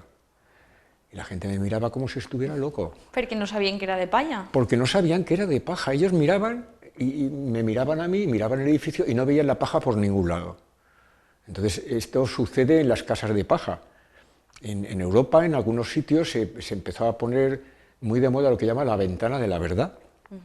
Y entonces, en el interior, no en el exterior, en el interior de las casas se colocaba una ventana falsa. Y detrás de la ventana un cristal. Entonces tú abrías una ventana y hay un cristal y detrás lo que ves es que el muro es de paja macizo. Por eso se le llama la ventana de la verdad. Pero no se pone por el exterior, porque un cliché de las casas de paja es que una casa de paja entonces puede entrar cualquiera y dice, pues mira, tiene la misma seguridad que otra. Y antes te llevas un muro con una maceta, un muro de ladrillo con una maceta, que derribar o perforar un muro de paja de arroz, porque está comprimida. Para empezar a sacar de allí es como la viruta de un taco de madera, entonces realmente no tiene sentido. Entonces por eso algunas veces los proyectos tienen que ser altruistas, porque cuando tienes el interés de los ciudadanos, eso no se puede vender, porque eso vale más. Además a mí me pusieron a prueba el Tribunal de las Aguas, precisamente por su honestidad, ¿no? Porque me dijeron en principio que podía estar loco si quería hacer un proyecto sin una subvención. Me pusieron un reto, ellos me pusieron un reto. Me dijeron que si quería sacar adelante un proyecto solo con colaboración, tenía que demostrarle resultados. Després parlarem d'aquest acord de pau social, no? Però, Pablo, sí que voldria dir als nostres espectadors, clar, jo he començat dient un projecte que proposa la reutilització d'esta palla de l'arròs per a la construcció de vivenda, escoles, biblioteques, i parlant especialment del nostre context, la palla de l'arròs de l'Albufera. I ara estem parlant de l'Expo de 2008 de Saragossa i la gent dirà quina relació té una cosa amb l'altra, però és que cal dir que aquest projecte porta molts anys gestant-se, i si me permet sí que m'agradaria fer un pas més. Hem fet un poc de context parlant d'esta Expo del 2008, que d'alguna manera va ser el germen del que després seria Tinc una palla a l'ull, no? Que és el projecte que portes desenvolupant, des del 2017.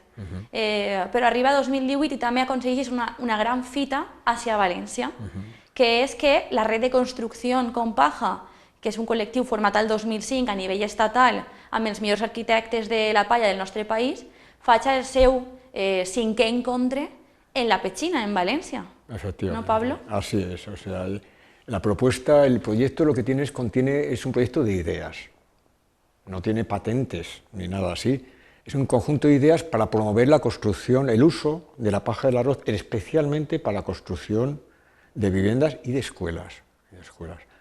No es que la paja no tenga otros usos, yo la fiesta de la palla que he propuesto dentro del proyecto quiere dar visibilidad a todo tipo de usos con la paja del arroz, pero con prioridad para hacer viviendas y escuelas. Entonces realmente es el objetivo del proyecto y mucho del atractivo, porque yo vine aquí, es fue el llamado Colegio 103 de Valencia. Un colegio realmente muy difícil de asimilar por tener tantísimas aulas prefabricadas o barracones, que es una palabra que no le gusta a nadie, pero que es así, que es real. Entonces, la climatización de aulas prefabricadas es muy compleja. Y claro, el gasto energético para conseguir que en invierno tengan calor y que en verano tengan frío es casi inasumible. Entonces yo, dentro de la información que descubrí sobre las estructuras con paja en toda Europa, pues descubrí que había un instituto entero cercano a París, del año 2015, con miles de metros cuadrados, que era un instituto construido con paja de trigo. Y el Straub Valley College de Montoul, de París, que siempre mi pronunciación es fatal. Y claro, me planteé, conocí las cifras de la Albufera. En la Albufera, Vicente Lladró, de las provincias, un gran periodista que conoce muy bien el tema, daban las cifras eran 75.000 toneladas de paja de arroz. Se queman habitualmente en la Albufera, 75.000 toneladas. Como tradición, se ponía como algo como tradicional. Bueno, que una cosa se haga durante muchísimos años no significa que tenga que hacerse siempre así, sobre todo cuando esa misma paja ya había arquitectos que estaban haciendo viviendas con ella. Entonces hice un cálculo a ver cuántas viviendas se podían hacer con 75.000 toneladas de paja de arroz. Y el cálculo era muy sencillo. Un edificio de 10.000 kilos, 3 pisos de altura, 40 metros cuadrados por planta. Pues 7.500 casas de 3 pisos de altura. 7.500 de una sola cosecha. Claro, eso lo consulté con Iñaki Urquía, a ver si el peso y el cálculo que yo hacía era suficiente o era una exageración. No, me dijo que era bastante adecuado. Claro, aunque solamente fuera la mitad, aunque solamente fuera una cuarta parte, porque sí, efectivamente, hay un uso con la paja del arroz muy importante, porque en las partes donde el humedal se encharca, es muy difícil rescatar bien la paja del arroz. Una vez pasan las cosechadoras, se embarra, y entonces quemarla, tradicionalmente como se quemaba, pues produce la ceniza, pues ayuda a eliminar algunas plagas y a preparar la tierra. Pero claro, el fangueo tradicional, mezclar toda la paja que sobra con la tierra, pues a pesar de que había estudios que decían que no perjudicaba la cosecha, pues realmente a la hora de la verdad la asfixiaba. Y si de repente caían lluvias, pues la anguila se perdía, toda la pesca se asfixiaba. Entonces, realmente el rescatar la paja, el darle un valor a la paja del arroz para construir, no viene de mí, viene de la información que yo he visto de arquitectos y de colectivos muy conocidos aquí en Valencia, como Cambuga, que es uno de los pioneros aquí con la construcción de paja y que ha hecho muy bien su trabajo y que ya han hecho varias casas de paja. Todo esto se puede ver en la red de construcción con paja, que actúa a nivel estatal, y hay planos, y no todas las construcciones con paja se pueden visitar, porque claro, tienen dueños. Yo lo que espero y lo que intento es promover que se hagan escuelas sobre todo, hoy 40 grados. 40 grados cuando hemos venido hasta aquí, Alcira, que para mí es un honor estar en la capital de la Ribera Alta. La verdad es que para mí, además que mientras entraba aquí la Dana, los habitantes de aquí, con el problema que tenían encima, fueron los primeros en ayudar a los vecinos de Algemesí. Entonces la verdad es que para mí es un honor estar aquí, en un sitio donde la gente es tan solidaria. Y todas las autoridades lo saben y lo hicieron, ¿no? Entonces, 40 grados de temperatura. Y me entero hace un par de días, porque yo soy ignorante para muchas cosas, hay que serlo para aprender, ¿no? Y reconocer que te queda mucho por aprender. El cortisol, que sube con el calor en las personas, es uno de los factores más importantes de estrés. De estrés. Y al final, el calor mata. Y por lo visto en esta comunidad hay más de 400 personas fallecidas por el calor en lo que vamos de año. Entonces, en un portal, he visto un artículo hoy en la prensa local que dice que los portales de las casas son casi refugios climáticos porque las entradas están hechas con materiales nobles, están más aisladas a lo mejor que los pisos y al final los portales de las casas son más frescos que tu propia casa. Entonces esto tiene que ver mucho con lo que no conocemos los ciudadanos de a pie, de lo que sí conocen los arquitectos muy bien. Las personas que estudian arquitectura están preocupadas realmente por la situación del cambio climático. Negar que existe el cambio climático, bueno, pues es algo casi criminal, porque és un hecho real.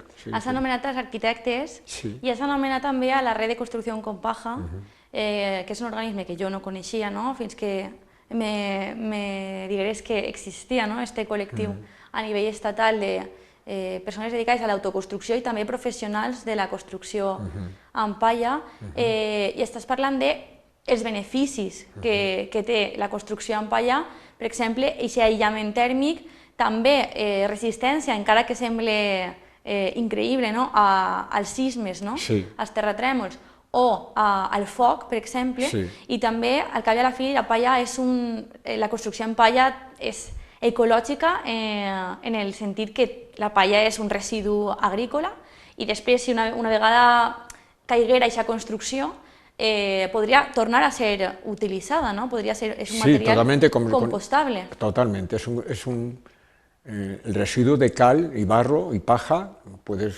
es un compost, es un manto orgánico. Entonces no genera residuos, genera un manto orgánico que se puede volver a reutilizar después de la vida útil que tenga, pero bueno, hay casas de paja de más de 100 años.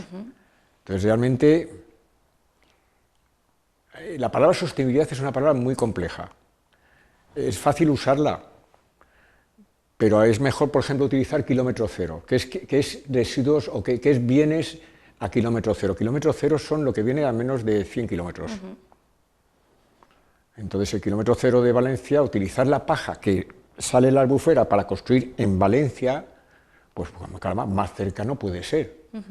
Más cercano ser. Dentro del proyecto hay una propuesta más bonita para mí. ¿Es lo de la fiesta?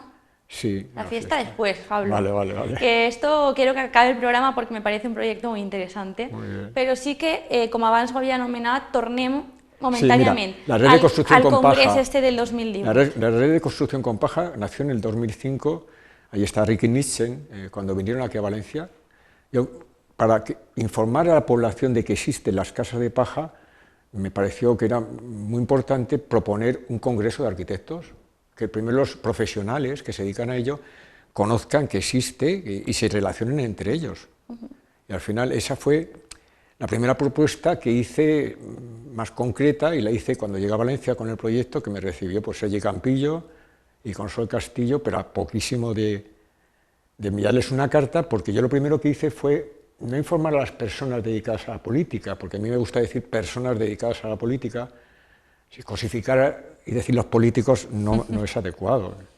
Entonces yo llegué a Valencia en septiembre de 2017 en una furgoneta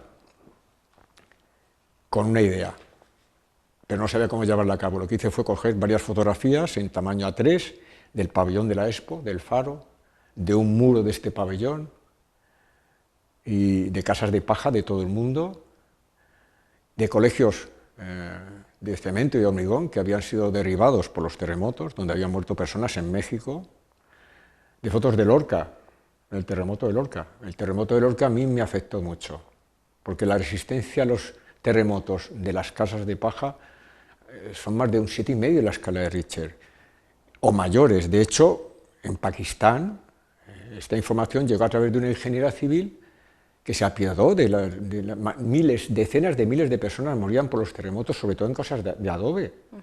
Entonces, ¿cómo no informar a las personas de que también tiene una resistencia sísmica tremenda? Entonces, el terremoto de Lorca me cogió a mí en el Cabo de Gata en 2011 y fue ya el detonante de poner en marcha una iniciativa para informar a todo el mundo de que con la paja del arroz se podían hacer casas, escuelas y viviendas antisísmicas. Entonces, bueno, la verdad es que tuve el honor durante la pandemia, en medio de la pandemia, en medio del encierro tan difícil que tuvimos todos los ciudadanos, de que me llegara el apoyo del alcalde de Lorca durante la pandemia. Yo encerrado en una habitación detrás del Ayuntamiento de Valencia y me seguían llegando apoyos durante la pandemia. El Consejo de Hombres Buenos de Murcia, Patrimonio Inmaterial de la Humanidad, se unió al proyecto en medio de una pandemia. El colectivo de Fridays for Future, Juventud por el Clima a nivel estatal, se reunieron en medio de la pandemia y exigieron por escrito la construcción de escuelas con paja de arroz en todo el territorio nacional. Las personas más jóvenes de este país, nuestro futuro, nuestro presente, los que están en casa de sus padres, que con 30 años de edad o menos, que no pueden salir, porque los salarios, lamentablemente, aunque haya trabajo, no son adecuados, no son suficientes. Y aunque los precios de los intereses tipo de las hipotecas pues han bajado, sí, pero claro, pero los precios de las viviendas han subido. Entonces, al final, hipotecarse por 50 años cuando tienes 25, entonces el acceso a la vivienda, la propiedad de la tierra, los pisos de protección oficial, es algo muy complejo. Los ciudadanos muchas veces necesitan información para poder avanzar. Y bueno, la propuesta de cuánto vale el metro cuadrado de una construcción nueva, cuánto vale el metro cuadrado de una construcción con paja de arroz. Bueno, pues en Europa hay sitios donde valían 600 euros, 800 euros, 1.500 euros. ¿Cuánto vale hoy en día un metro cuadrado de vivienda? En Valencia, 2.500. Depende de qué barrio. En los barrios de Madrid más humildes cada vez está más caro el precio de metro cuadrado. Entonces, hay veces que hace falta saber lo que sabían nuestros abuelos y nuestras abuelas y nuestros bisabuelos, y estamos olvidando qué es lo que llaman los arquitectos el passive house. Claro, son conceptos que se utilizan en inglés que al ciudadano normal no le llega, y es pues me he traído un abanico para demostrar lo que es un passive house. O sea, un abanico de madera da fresquito, pero un abanico de plástico no lo da. Y si las persianas de tu casa eran de madera y las cambiaste, hiciste mal. Porque si uno no conoce cómo mejorar la climatología de la vivienda que te ha tocado vivir, pues difícilmente vas a saber lo que es el concepto que aplican los arquitectos que llaman passive house. Pero es así. Entonces, saber por dónde entra el aire, que el aire caliente se eleva, que la casa hay que abrirla por la noche. De hecho, en el Colegio de Arquitectos escuché algún comentario que habría que hacer casi como un manual de IKEA para enseñar a los ciudadanos cómo utilizar su propia vivienda, ¿no? La climatología de tu propia casa, empezar por ahí. Sí, porque moltes d'aquestes coses yo no les sabía, ¿eh? Claro, entonces, ¿qué pasa? Que hay cosas muy antiguas que la gente hacía por instinto. Iñaki Urquía, en su huerto, en uno de los huertos preciosos que tiene en sus tierras en Navarra, en el invernadero tiene unas ventanas que se abren y se cierran solas según cambia el aire del día. Entonces, cuando interesa y cambia el aire de la montaña porque sube o baja, eso lo sabe cualquier persona que lleva una barca, si te acercas, el viento te aleja, porque ha cambiado el aire frío y el aire caliente, cambian. Entonces, el aire caliente tiende a subir y, claro, tienes que liberarlo. Entonces, si da mucho el sol por una pared, ese calor luego va a desprenderse por él durante el día. Entonces, eso, si lo sabes utilizar a tu favor, fantástico, porque si no, el problema es gravísimo para la salud, sobre todo de la salud de las personas. Pablo, has parlat del suport de l'alcalde de Lorca i del Consejo de Hombres Buenos de Múrcia, però el projecte Tinc una palla a l'ull ha aconseguit el suport d'innombrables col·lectius de tot tipus, no? Activistes, ecologistes, feministes, socials, de persones amb discapacitat, que és un col·lectiu al que sé que vols posar en el centre por eso de la llevo conversa. siempre aquí muy orgulloso un corazón que alguien dio gratuitamente como diseño al CERMI, en este caso, de Valencia. Porque realmente yo soy una persona con discapacidad. Esto de la diversidad, el término diversidad funcional es un término difícil de entender. Todo el mundo tiene diversas funciones, entonces es un término difícil de aplicar. Y de hecho se comentó que diversidad funcional, algunas empresas lo utilizaban para llevarse dinero, que se tenían que llevar otras que no lo usaban. Entonces el tema es un tema muy humano. El problema de las personas con discapacidad, cuando lo eres, es que no conoces tus derechos. Y si no conoces tus derechos, difícilmente te puedes quejar. Porque la ley nos recuerda que ignorar la ley no exime de su cumplimiento. Pero claro, si no sabes que tienes derechos, pues tampoco los puedes ejercer. Entonces para mí es importante dar a informar, y siempre intento informar a las personas con todo tipo de discapacidad que tienen derechos, que están recogidos en una ley y que tienen que estudiarlos. Porque la ley del 1 del 2013 dice, te puede cambiar la vida, si sabes qué delitos se cometen contra una persona con discapacidad y que realmente son más graves que los delitos que puedas cometer contra cualquier otra persona. Entonces, estudiar el Código Penal es algo que, claro, siempre a mí me extrañó que era un libro muy pequeñito. Y digo, bueno, todos los que son abogados tendrán que ponerse así unos anteojos para poder leerlo, porque al ciudadano de a pie, digo, tendrían que poner un formato muy grande para enterarse de la ley. Son pocas palabras, pero pueden cambiar la vida de una persona, conocer tus derechos.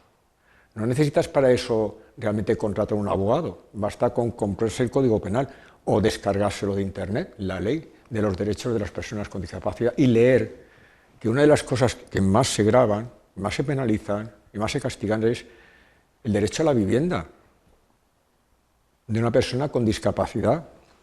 I precisament un dels beneficis de la construcció en palla que no havíem dit abans era aquesta possibilitat d'autoconstrucció i de construcció col·lectiva, no? Té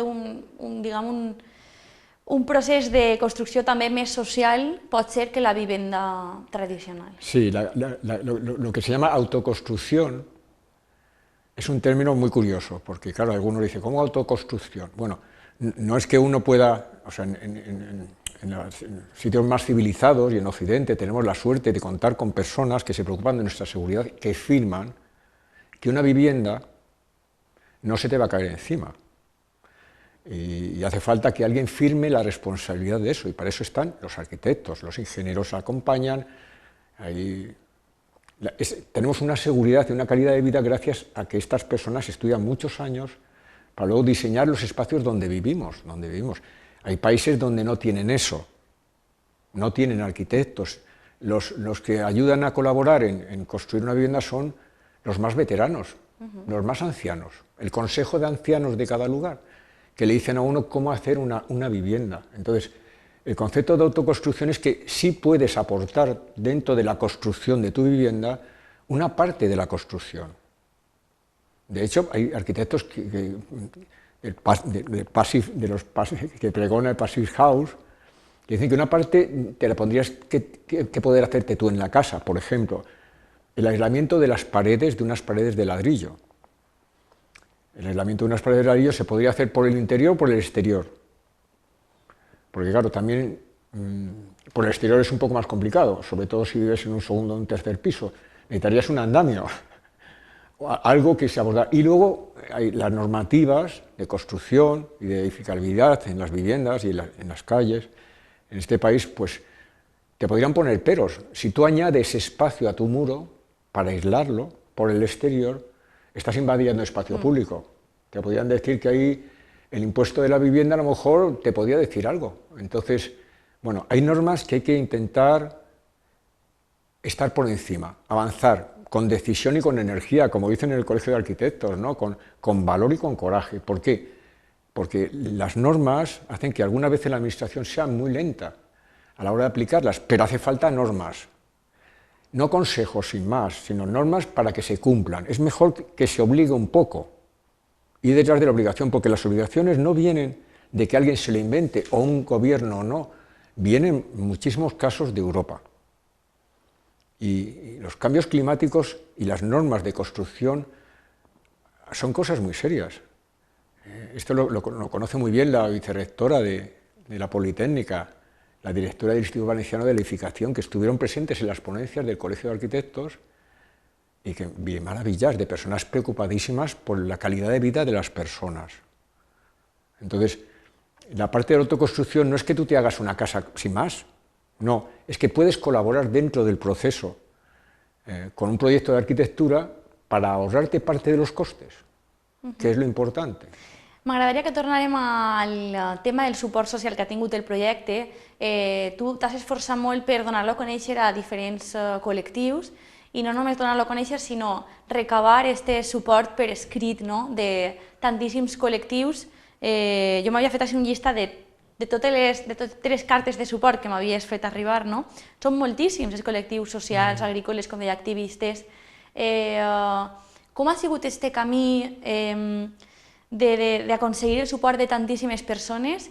I abans t'havies quedat contant la importància de que fins i tot una institució tan antiga com és el Tribunal de les Aigües de València també te cedirà aquest suport,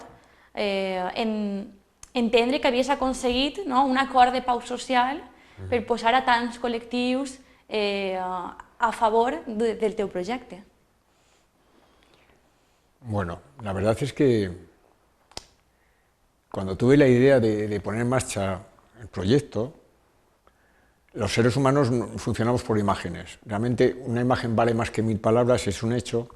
Entonces, a pesar de que me gusta no utilizar fotocopias, ni tintas a color, ni químicos, pues al final hice, en la Politécnica, hice varias fotocopias en color, en A3, en formato grande, del pabellón internacional de las iniciativas ciudadanas, del muro de paja escala 1:1 del mismo, de varias casas de paja, de arroz y de trigo de todo el mundo, de las fallas, de las esculturas gigantes que se hacen en Japón, en un festival que se llama el Festival Ware, en Japón, que los estudiantes universitarios, viendo el exceso que tenían de paja de arroz, les dio por empezar a hacer esculturas gigantes con paja de arroz.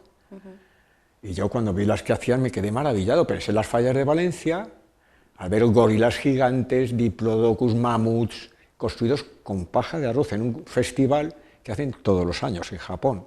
I aconseguires que una falla en València també farà una figura així. Bueno, yo, claro, dentro del proyecto he propuesto, en la fiesta de la paja, que siempre he querido hacer, que haya... La cultura de Valencia tiene que estar, la cultura de Valencia es una cultura musical, es una cultura del arroz, es una cultura agraria, es una cultura muy especial. Entonces, usar la cultura para llamar la atención y reunir a las personas. Tú dices fiesta y todo el mundo se apunta. Entonces, realmente este es un poco cómo informas a la población de que existen las casas de paja. En mi caso, lo que yo hice, como no sabía qué actitud podían tener los ciudadanos ante las ideas que tenía, lo que hice fue hacer 20 o 25 fotografías en A3 a color muy grandes, sin coserlas, sin anilla, ¿no? Mira, Pablo, perdona que t'interrompiga, però just estem veient com cremava la falla... Així, estàvem veient com cremava la falla Borrul Socors, no? Que va ser, precisament, va fer una figura d'un llop inspirada en aquestes figures de chapó que... Sí, bueno, en este caso la falla Borrul Socors hizo una maravilla. Jaume, un catedrático de la Politécnica, con 2 alumnos, con Joan y, no me acuerdo, con su compañera, con los que hablé, hicieron esta falla. Con Seba, su presidente, ahí está detrás de los bomberos, la verdad. Pablo, contamos el cap así. Bueno, la verdad es que cuando fui a verla me quedé asombrado. Esta falla no estaba dentro de mi proyecto, no, yo propuse en su momento a Rubén Tortosa, que es también catedrático de la Politécnica, para el año 2018, conocí un proyecto que había aquí para hacer con la paja del arroz un material fallero, para hacer los volúmenes falleros con inyección en 3D. Entonces, a través de Rubén Tortosa, pues también les informé del encuentro de los arquitectos, y como todo tenía que ver con la paja del arroz, ellos fueron también invitados al 5º encuentro de la red de construcción con paja y pudieron desarrollar así su ponencia sobre inyección en 3D para hacer figuras y volúmenes con paja de arroz. Pero claro, yo dentro del proyecto había propuesto hacer estas fallas gigantes con paja de arroz, entonces cuando al final Jaume apareció y guió a unos alumnos fantásticos para hacer esta falla, pues para mí es la falla más bonita que yo he visto en Valencia. Porque, ¿y qué te dijeron los bomberos? Porque me lo dijiste por bueno, correo. lo de los bomberos fue extraordinario, en primer lugar porque los bomberos, bueno, tengo el interés de Bombes per Món en este proyecto.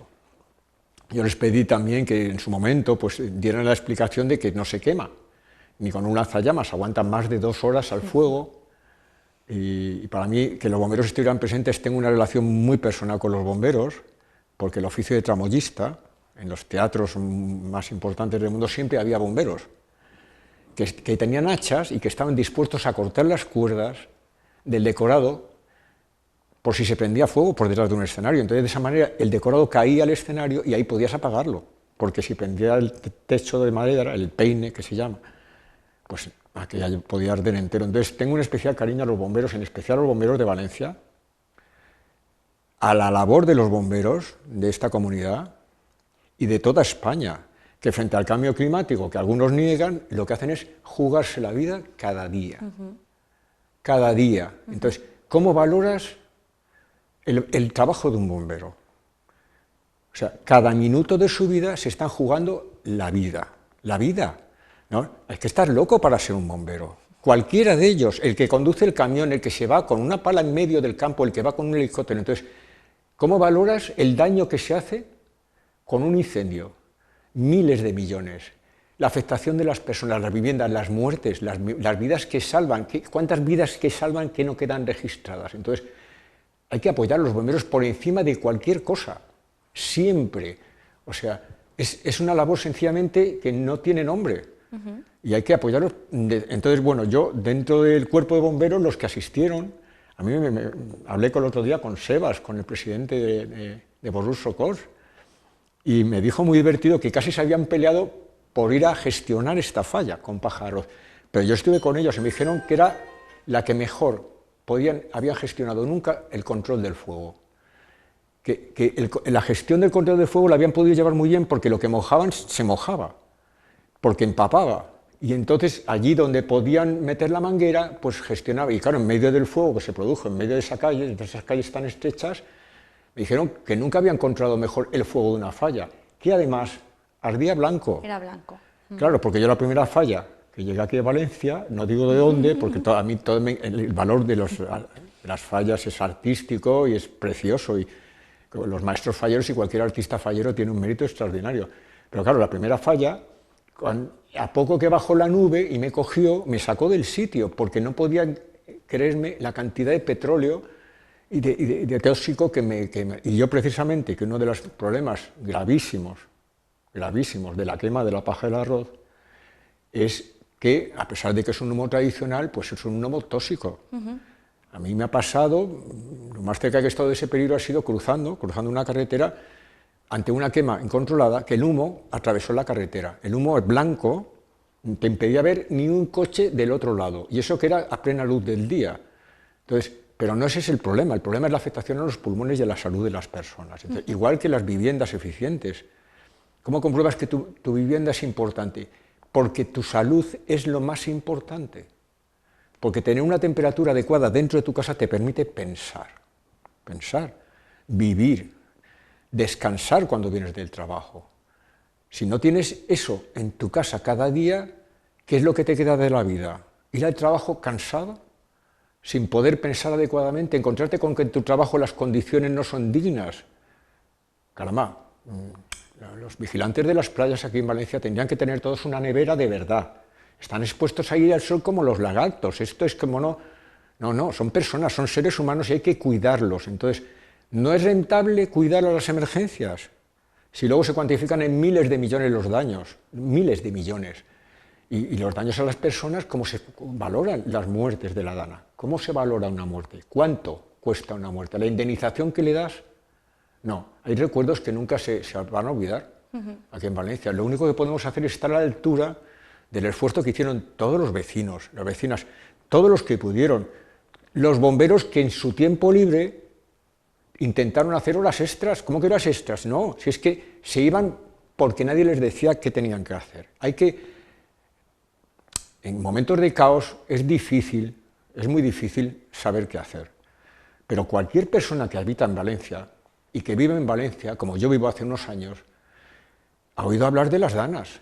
Todo el mundo, de la huerta, a lo mejor en la ciudad menos se sabe, pero que haya pasado lo que ha pasado en los pueblos de la Horta, no significa que no pase en Valencia capital. Aquí nadie está libre de eso, nadie está libre del cambio climático.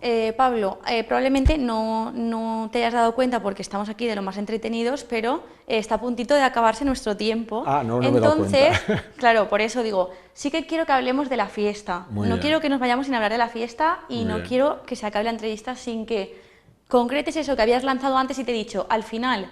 Vale. Este proyecto hemos repasado un poco. La idea, digamos, ya surge un poco en 2008. En 2017 lo haces realidad. En 2018 empiezas a recabar un montón de apoyos de muchísimos colectivos, incluso del Tribunal de las Aguas de Valencia, de colectivos de todo tipo.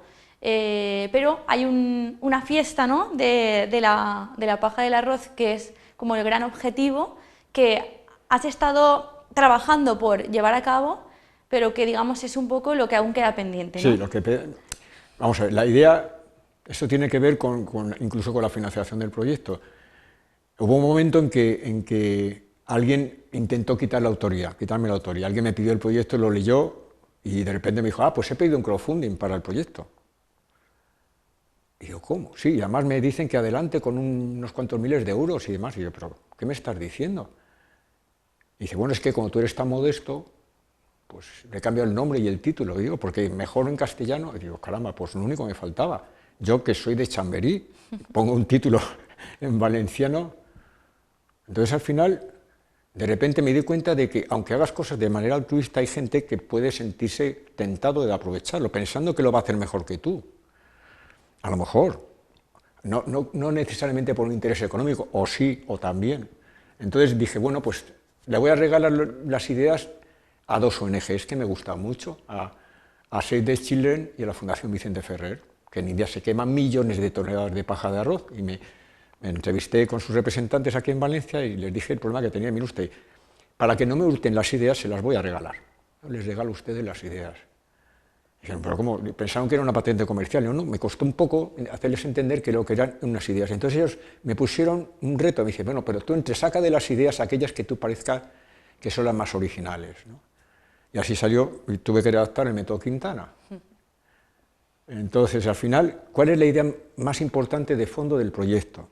¿Cuál es la idea más original? Porque al final me la comentaba con muchas personas, que es usar la cultura de cualquier lugar del mundo para llamar a una fiesta después de la cosecha, y con la colaboración de todos los colectivos ciudadanos posibles y más necesitados de vivienda y de inclusión social, con la colaboración de todos en una fiesta cultural, hacer la casita del cuento de los tres cerditos, que técnicamente hay que llamarlo espacio de uso polivalente en forma de...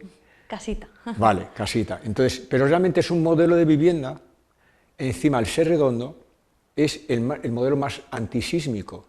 Entonces yo, que he sido, durante muchos años, he trabajado en los escenarios haciendo montajes escenográficos, en 10 minutos movíamos 3.000 metros cuadrados de escenario, y en 10 minutos poníamos 3.000 nuevos. Y entonces, ¿qué pensé? Bueno, pues que con la colaboración de todos, con música de fondo, con Pe Butifarra, con los cants del Batre, con los cants de Estil, con la música de Valencia, con las fallas de paja de arroz de fondo, en un recinto con profesionales de la construcción, pero con la colaboración de todos los demás, incluyendo las personas con todo tipo de discapacidad, pues hacer un modelo constructivo. Recuerdo que cuando Sergi Campillo me preguntó en cuánto tiempo, y yo le dije, en un día.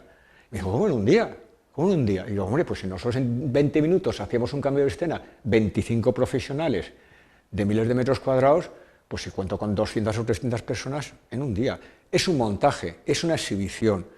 Y para esa exhibición he propuesto pues, que se traiga las balas de paja desde la Bufera en Barca de Percha y en Barca de Vela Latina, y se apuntó a la Federación Voy a Valenciana decirlo, de y Vela. te dijeron que les parecía una idea Le pareció, dijeron, de hecho, propuse que luego, por las acequias navegables, hasta el lugar elegido, en bicicleta, porque una bala de paja de arroz pesa 16 kilos y se puede llevar, y se apuntaron todos los colectivos ciclistas, y de repente toda esta información a SEI de Chile, a los servicios jurídicos, la cantidad que me contestaron me quedó, no se me olvidó nunca, y ha sido el mejor estímulo que he tenido siempre, desde entonces, que es que un modelo así constructivo, esa manera de informar al ciudadano a través de la cultura de cualquier sitio, puede ayudar a mejorar las condiciones de vida de las personas más necesitadas en todo el mundo. Pablo, yo sé que tú quieres lanzar un mensaje a nuestro público. Sí. Y aunque se nos han quedado muchas cosas en el tintero, antes de acabar sí que querría dejarte ese espacio. Muy bien. Tienes 2 o 3 minutitos. De acuerdo. Para condensar las ideas que querías lanzar, porque sé que tú has intentado que algún político no se apropie de este proyecto y lo haga realidad. Sí. Bueno, a los ciudadanos y a las ciudadanas que están viendo este programa Entre Comarcas, y a todas las personas que les llega esta información, lo que les pido es que se informen. Antes que nada, que utilicen las redes sociales, que utilicen todos los medios para conocer lo que hablan los arquitectos. Las preocupaciones de todos, de la construcción con paja es real, de que las escuelas con paja se pueden hacer, de que está a kilómetro cero, de que las normas están para llevarlas a cabo, y hay que pedir ayuda, y hay que informar a los ministros, a la ministra de Vivienda, que se informen de las necesidades del Colegio de Arquitectos, que hablen con la vicerrectora, que hablen con la directora del Instituto Valenciano de Edificación, a los alcaldes, pídanselo a los comités de reconstrucción local de las personas afectadas por la DANA, porque no hay sentimiento mayor que acompañar a las personas y a las familias de todas las personas afectadas, porque ahora mismo hay miedo de nuevo, hay miedo esperando qué volverá a pasar, pero mientras el miedo te paraliza y no te permite avanzar, lo que hay que hacer es avanzar, y vean que existe, que es real la reconstrucción con paja, se puede realizar construcción y reconstrucción con paja. Es otra opción, no es sin más que el cemento y hormigón, hay que avanzar en razón de la vivienda y del clima y de la integración social de los colectivos más necesitados, y a las personas con todo tipo de discapacidad, bueno, pues que se hagan turnés por Europa entera para traerse personas que arreglen los ascensores. ¿Cómo van a estar personas subiendo 5 pisos? ¿No tienen reconocida la movilidad reducida de una persona mayor que tiene que llevar un carrito? Entonces, esto es necesario, y la verdad es que por ese motivo, y porque tengo el honor de tener el interés del Tribunal de las Aguas de Valencia, para mí, y de tantísimos colectivos, incluso de la plataforma por afectados por la hipoteca. Entonces, lo que pido es a las personas dedicadas a la política de esta comunidad, de este país, de otras comunidades de este país, de Andalucía, de Extremadura, de aquellos sitios donde sigue abundando la paja del arroz y donde volverá cada año lo que yo llamo el oro amarillo del siglo XXI, a los empresarios que se pongan de acuerdo con las asociaciones de vecinos. Juan Carlos Caballero, de Cabe Cova, que estuvo aquí y ha dado ejemplo, que se haga una proposición, alguien haga una proposición no de ley para que se debata esto en el Congreso o en las Cortes de Valencia, porque yo he propuesto llegar a proponer concursos de obra pública, pero no soy nadie. 2 años de sociología y estadística ni siquiera la quise presentar.